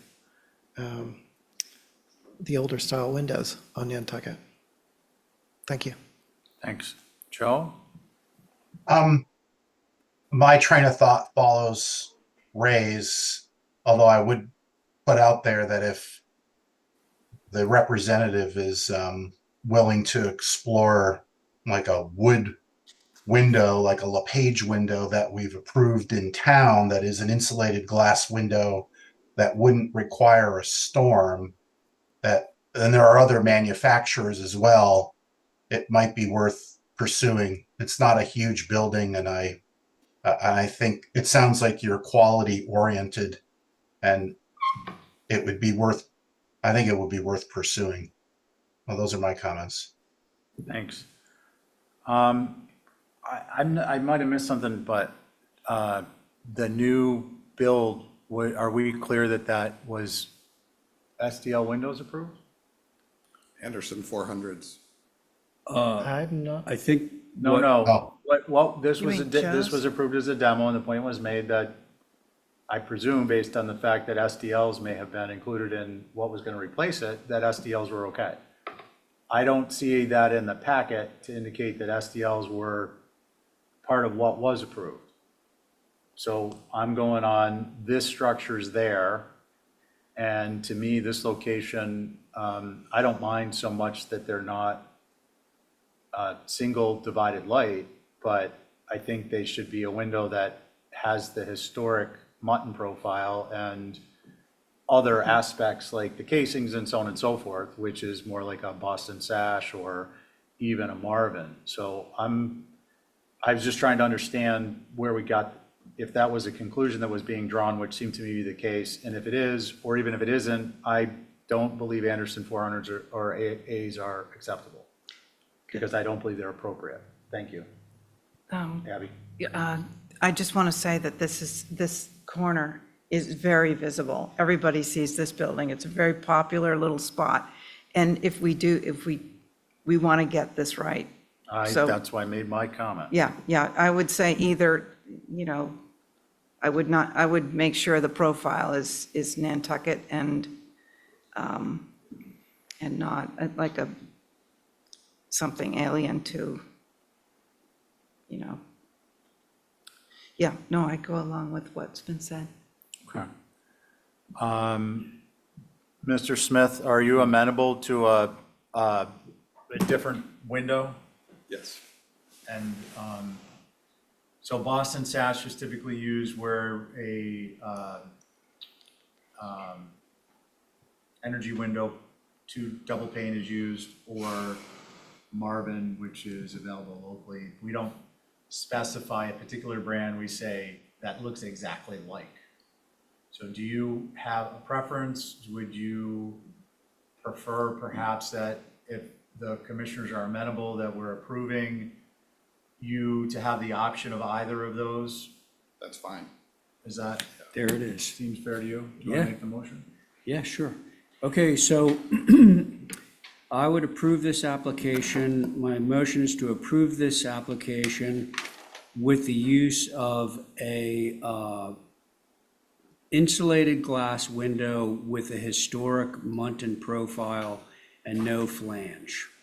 I won't mention any brand names, but we've already mentioned them. So that's my motion. There's more than those, too. Oh, yeah, there's plenty of them. Yeah, and you could You just can do. buy them at any vendor you like. That's Abby, I'm right. sorry. Go ahead. No, I was just going to say, if you didn't want to use insulated, you could go with the Brosco and the storm windows, the old-fashioned way. Well, he could, but you're looking for insulated glass, I'm assuming. Okay, so. So on Ray's motion, all in favor say aye. Aye. Aye. And that was Aye. thanks, Joe. That was a restriction on the application? Yes. Yeah, I can write it on there. Perfect. Here's the app. And next up is the park. Hardscape driveway. Hardscape. And just while it's topical, guys, so when we do a restriction, please, or condition, please circle it, because it stands, there's like a thing that says restriction conditions. Circle it on the app. Because then Wait, where? staff know that there's a restriction or a condition.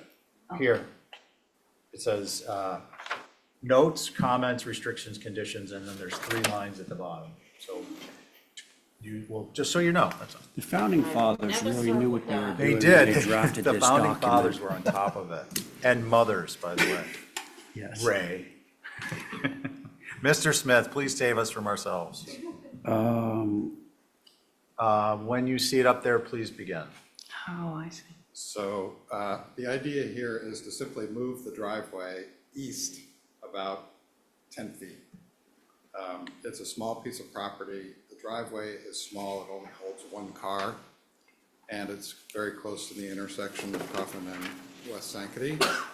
I want to make the driveway bigger, so 2 cars can fit in, and also have a turnaround, so you can exit the driveway going forward instead of backward.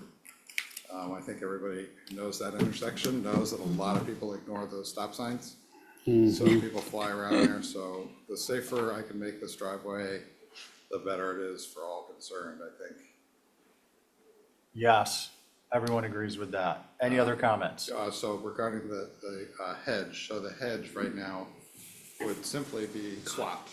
I'd basically take the hedge that's where the new driveway is and just put it there.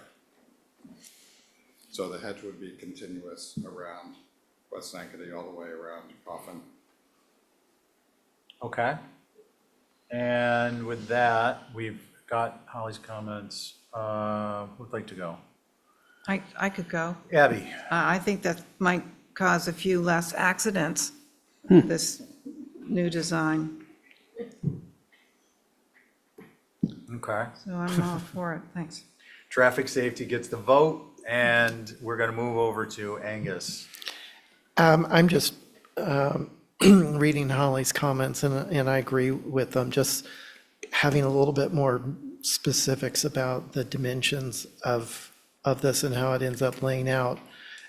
So the apron being 12 feet wide and 10 feet deep of the cobblestone, I mean the Belgian block. And then there to be, right now, it looks like there's a wide space for the turnout. And the question is there room for vegetation between the property line and the turnout to have that hedge that you were talking about that would wrap around the north side and back down the west side or west side? So if we go to I the, understand the question, if- but if essentially the hedge would be, if we go to the, yeah, can we go to the site plan? Did you get your pointer back? Yes. Good. We're just going to go after that guy. So, right That poor here, guy. I don't know if this is the property line right here. yes, it is, approximately, yeah. But from what I understood, what you were saying was that the hedge was going to go along here and then along there. So I would just want to make sure that there's room for planting here between the road and the turnout. And then you understood what I said about the dimensions of this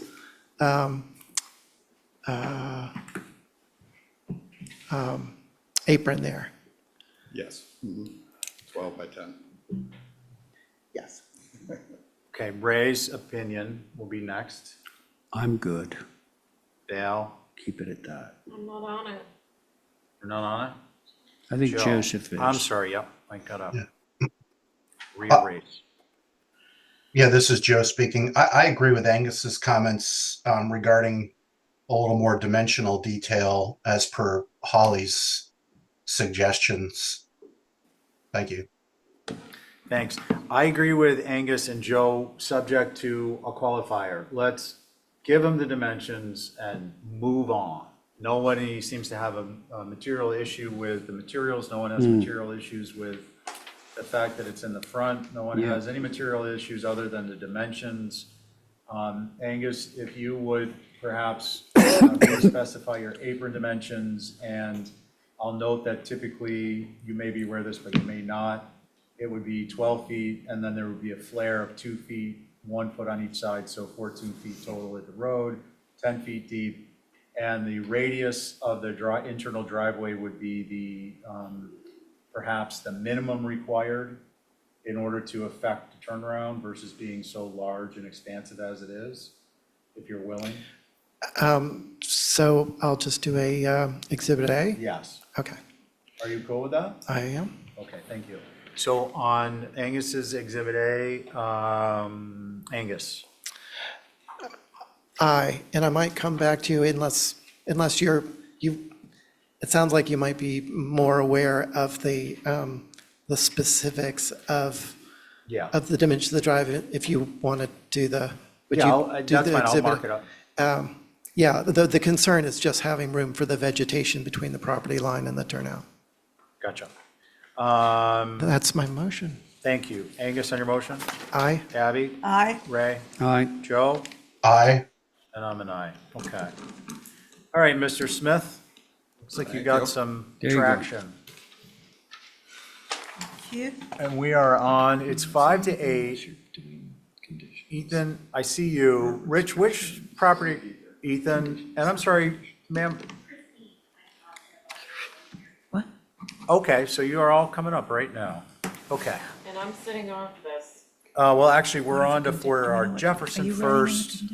Right. With our good friend Joe Topham, who may have called me earlier while I was in an important meeting with President Biden and unable to pick up the phone. So he might have been asking for a hold. I don't Is there any know. abutters? As far as I know, excuse me, no. Okay, you so doing we'll keep track of one, Yes. and maybe he'll show up. He could just be having audio video problems. Okay, we're gonna move on to 1 Cherry Street. And Val is off. Yep. And our lucky winner in the alternates is Connie. So myself, Abby, Angus, Ray, Cherry Street? Connie, yep, 1 Cherry Street. It'd be more fun if our initials, like our first name spelled something when I did this. You know, we need more vowels. Oh, yeah. As I keep trying. Abby. Well, we got 2 A's. Doing all we can over here. I'm an M because it's me versus an S. All right, sorry. You guys ready? I'm trying to just fill space. Yes. Here. Okay. Ethan, your typical brevity is appreciated. That wasn't his whole presentation. Well, new building. There you go. I remember coming in and Ray St. Peter saying, "What?" After someone gave a really long presentation. Ethan, go ahead, please. Sounds like him. So if you scroll to, is this the right application? Well, this is for a new building at 1 Cherry Street. That's the existing building. And Rich is here because he did doing the site plans and the site work that was required with this and 117 Orange. So if you scroll down.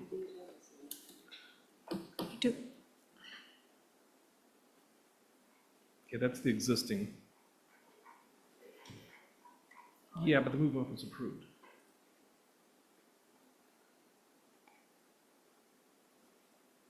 Should be there, I saw it earlier. Up.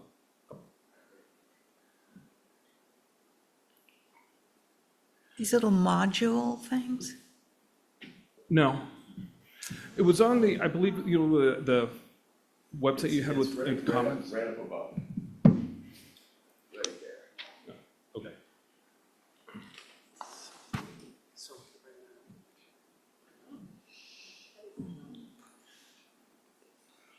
Okay, so that's just a rendering, it's not the building, it's just a sketch, but if you see the photograph, there's a modular, I believe the house in the back is a modular when it was built. Yeah, and so if you scroll down, that rendering is just shows just a concept, but it's not what we're proposing. You scroll down to the elevations. There's the site plan. Okay, so okay, there you go. Whoa, that's the front. So trying to keep this thing as as you can see, the topography slopes off. So we're trying to keep it under 30 feet on the right side, which is Cumberland Farm side, William Street. On the left side is Cherry Street, and that's the one-story structure that steps down.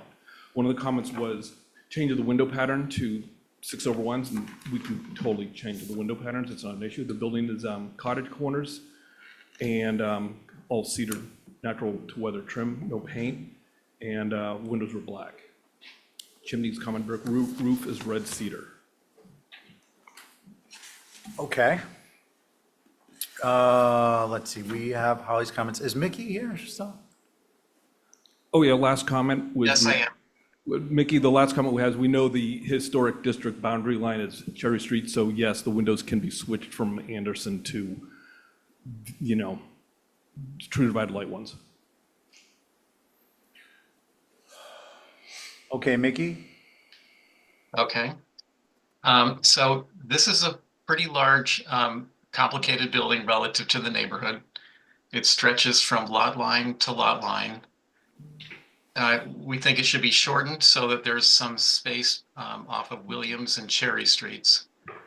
And the two main masses should be given more individual identity with different massing, with their own front doors, sort of make them feel like independent buildings and join them discreetly. I think the idea would be to make them look like they were two old houses that were joined together, rather than this big, large, single commercial building. and generally scale it down quite a bit. And that's it. Thank you. Thank you. Let's see. What am I missing? Does anyone have any questions for Ethan? Okay. I have a comment. I believe we should be looking at the next application in concert with this. The hardscaping, this is in 117 Orange. Parking for this property, if the structure's built, and Ethan, correct me if I'm wrong, but I'm looking at the site plan.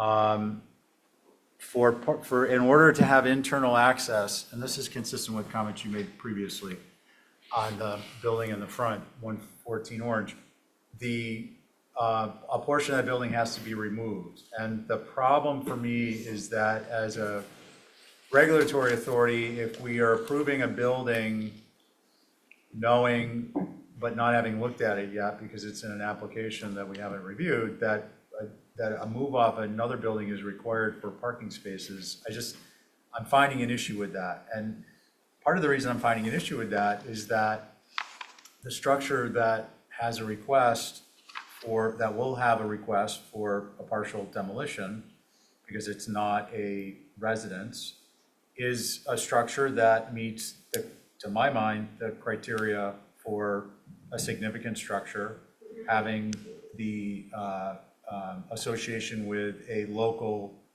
individual of high character and standards, whose name is John McLaughlin, being the house he grew up in. So I think we should be reviewing this with the benefit of at least seeing the footprint of the structure on the both lot sheet. Can we go to sheet 15? Did we okay the demo with the little copy paste?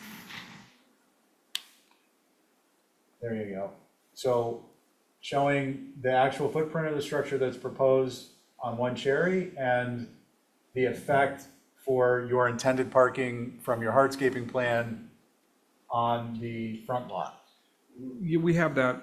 If you put one on my site plan of the One Cherry, in red is the existing building, and on the other lot is the outline of the. Right. And what I'm saying is, I believe we need to open up that. Yeah. Because that's the site plan we should be looking at before we're discussing this. Right, I and think. that's 117 Orange Street is that.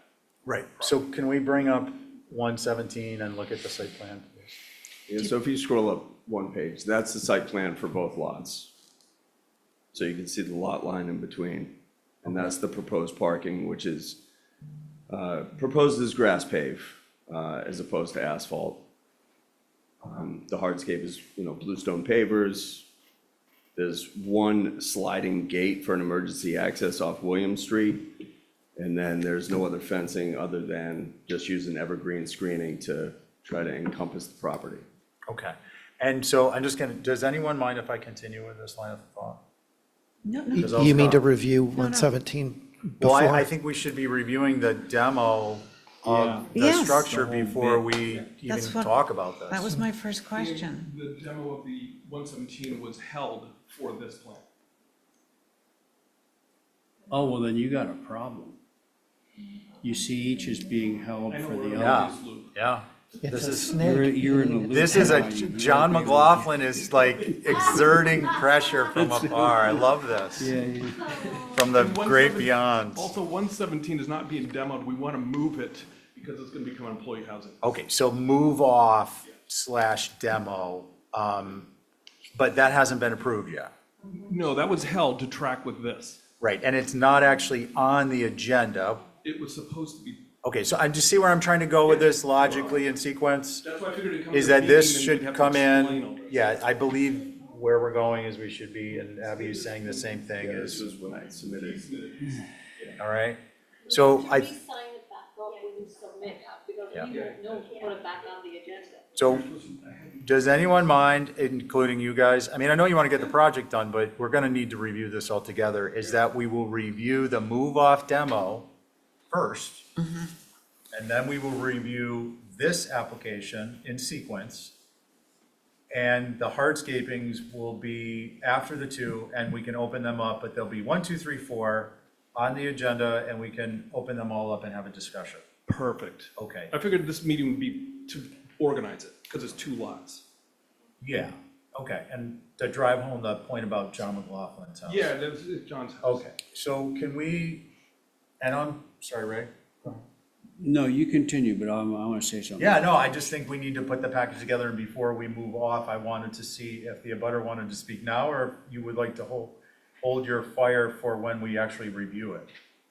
I had actually done that overlay that you were talking about. You want to go to the mic? Go to the mic and identify yourself. Hi, Christine Mortensen. I live at 4 Cherry. I'm across the street.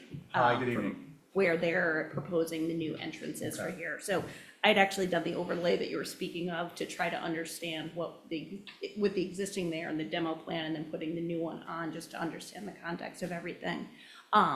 As an abutter, I think I'm just concerned, the rendering, I know you said it was just for context, it wasn't an accurate rendering. I think what it's showing is that there's green space before you're getting into it, but when I did this overlay, the new building actually goes over the existing curb and onto Cherry Street itself. So I think we would, I'm speaking for myself, I also know the abutters at 6 Cherry had also submitted a letter to, they are out of state, so they can't be here tonight. But they also wanted to voice their concern about, I think, because we're all directly on Cherry Street, to see a new building actually come onto the street itself if I do this overlay correctly.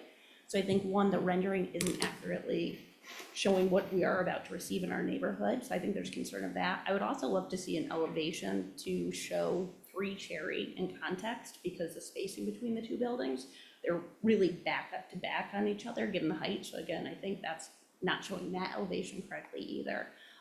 So I'm happy to speak when maybe we see everything together, because I've been trying to piecemeal it together myself and doing, like I said, that overlay to understand. So maybe when we see everything in context together, but I do hope that those pieces are part of what we actually see when we see the new building, that perhaps it's shrunken a bit to be actually allowing a bit of screening, and the scale seems a little bit more appropriate. What they're proposing putting there now is more than 10 times the size of the existing building that's there today. So it just seems to be quite grand in scale based on what's there right now. Okay, so Christine, I think it's Christine, right? Yes. So we're gonna hold this for resubmission. Do you guys have the full packet? You have everything ready, it just needs to be added to the list, right? You mean print it all out? Well, no, no, I'm just saying procedurally, we have everything to put this on the agenda for the next new business. Next new business. Yeah, the next new business, and which won't be next week, it'll be the following week, and it will be towards the beginning, because we requested it. Okay. And then that way you know what to expect, and if you need to do anything per Kathy, Christine knows it won't be this next Tuesday, it'll be the following Tuesday, and I would strongly suggest these comments that Christine's made about overlays. It may be a misinterpretation of the overlay. If it isn't, please have it addressed, because it'll be a huge waste of your time to come in and then we find out that there's a problem with the building location. Real quick, if you scroll over mine, I just want to get an example of the overlay. If you scroll to my site plan for this building. Yeah. Oh, that wasn't it? Probably on my application, which is the.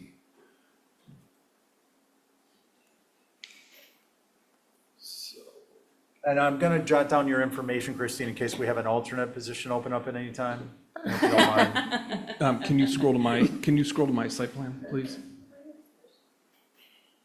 Right there. See the red line? So you're talking about overlay like that, right? So I took the red line to the Bracken plan, and then I put your blue on top of it, and then I just played with the transparency levels, and that's where I could see that it's going literally into the street itself, into Cherry Street. Okay, so this right here is from the surveyor.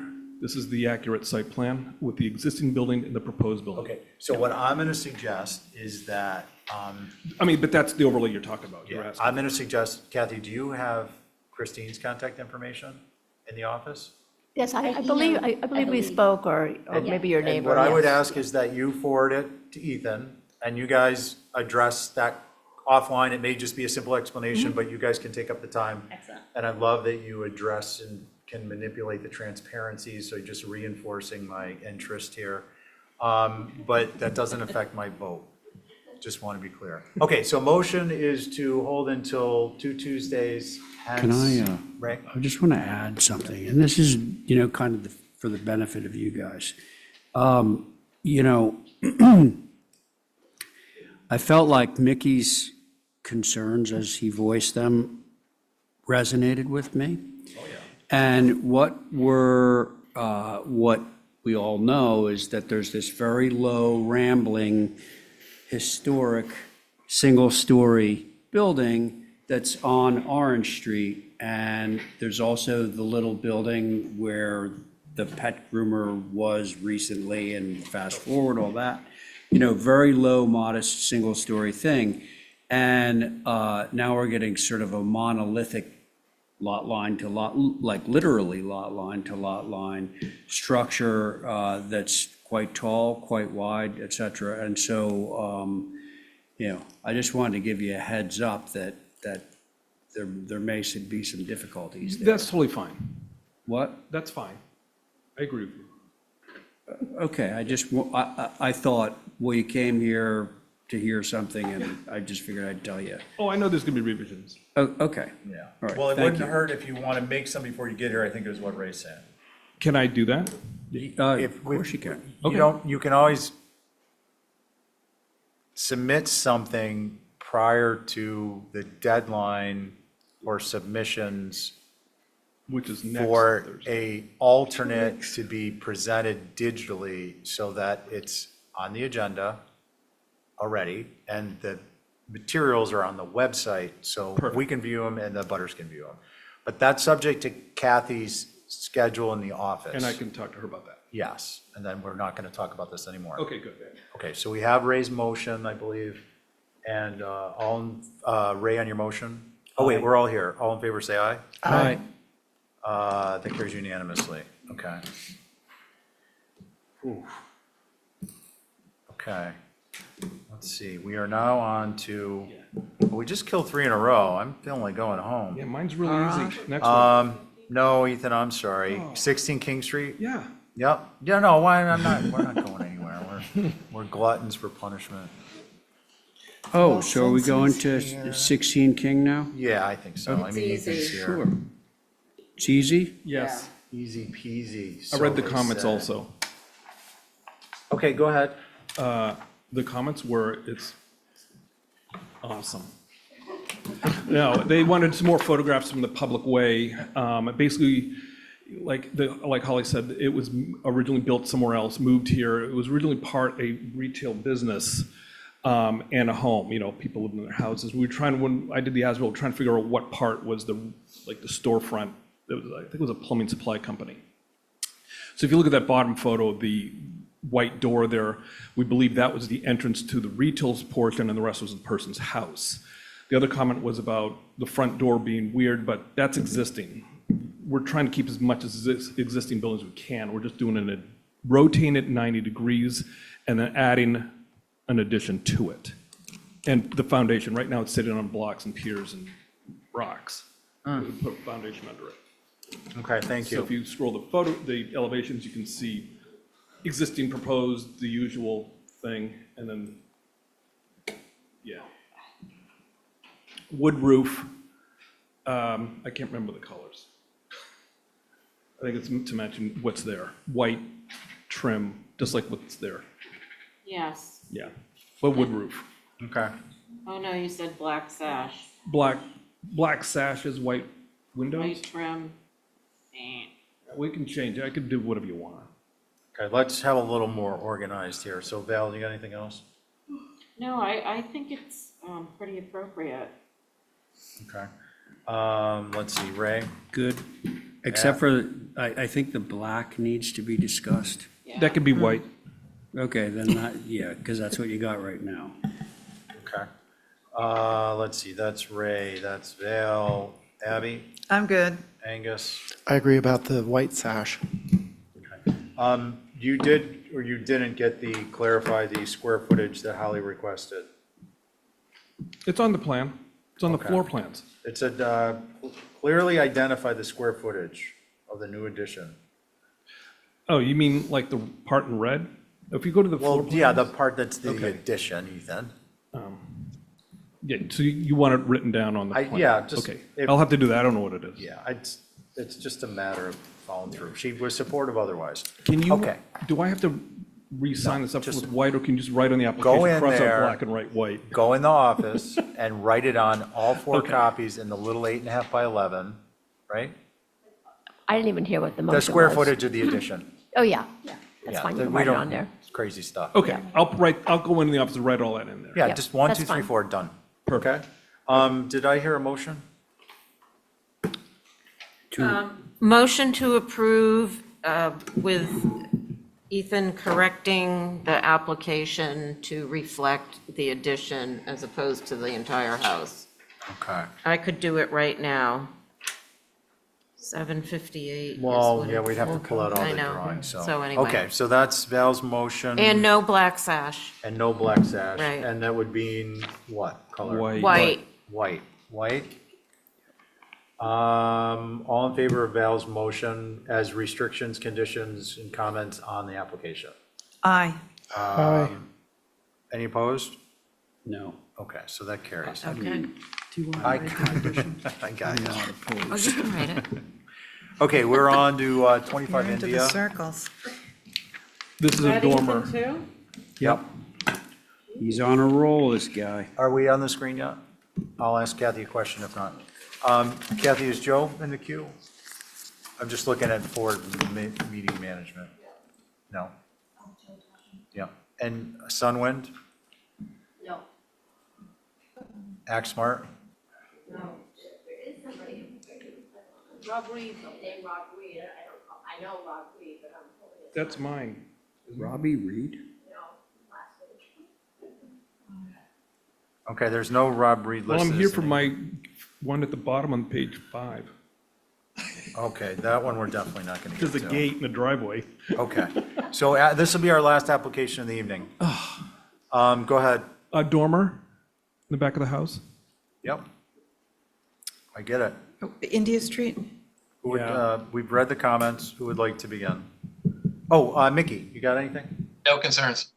Okay, thank you. Ditto. Who'd like to make a motion unless someone has concerns? No concerns. Ray's Motion to approve Val's is motion. submitted. All in favor of Val's motion, say aye. Aye. Any opposed? Carries unanimously. You sure you don't want to do my gate in the driveway? What? You sure you don't want to do my gate in the driveway? That's not even for like 3 Yeah. weeks yet, right? Okay, fine. So Get out.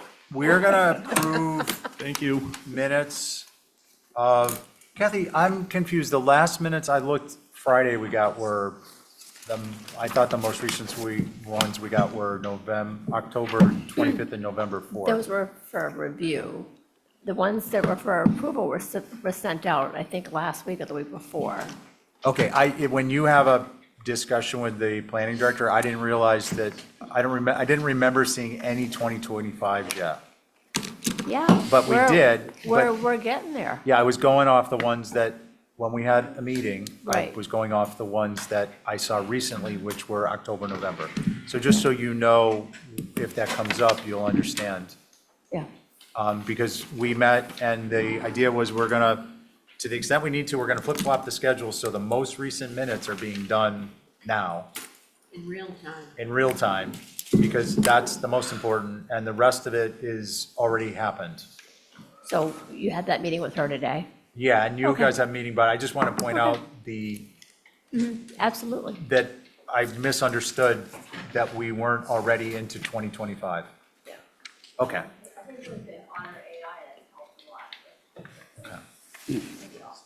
Okay, cool. I thought we were just back doing November. Okay, so we've got minutes of July 20th, 2024, January 20th, 2025, and February 4th, 2025. Can I get a motion to approve, regular board? So moved. All in favor? Aye. Okay, I'm going to abstain. Welch and Oliver abstained. Review the minutes that came out Friday for October 22nd, November 5th. You'll let her know that I now understand we're into 2025 when you talk. And our next meeting is March 25th at 4 PM. Mr. Chair, I don't know, like, the other back where other ones are backed up as far as dates are concerned for 2024. Oh, I don't have that. Yeah, I don't have it information. either. I just Because wanted they to were point all- out to you that I wasn't aware we had any 2025s in front of us. Yeah. So when Yeah. you speak to Leslie, you can let her know, oh, now he understands that because he saw them and they approved them. Okay, thank you, I appreciate it. Guys, can we get a motion to adjourn?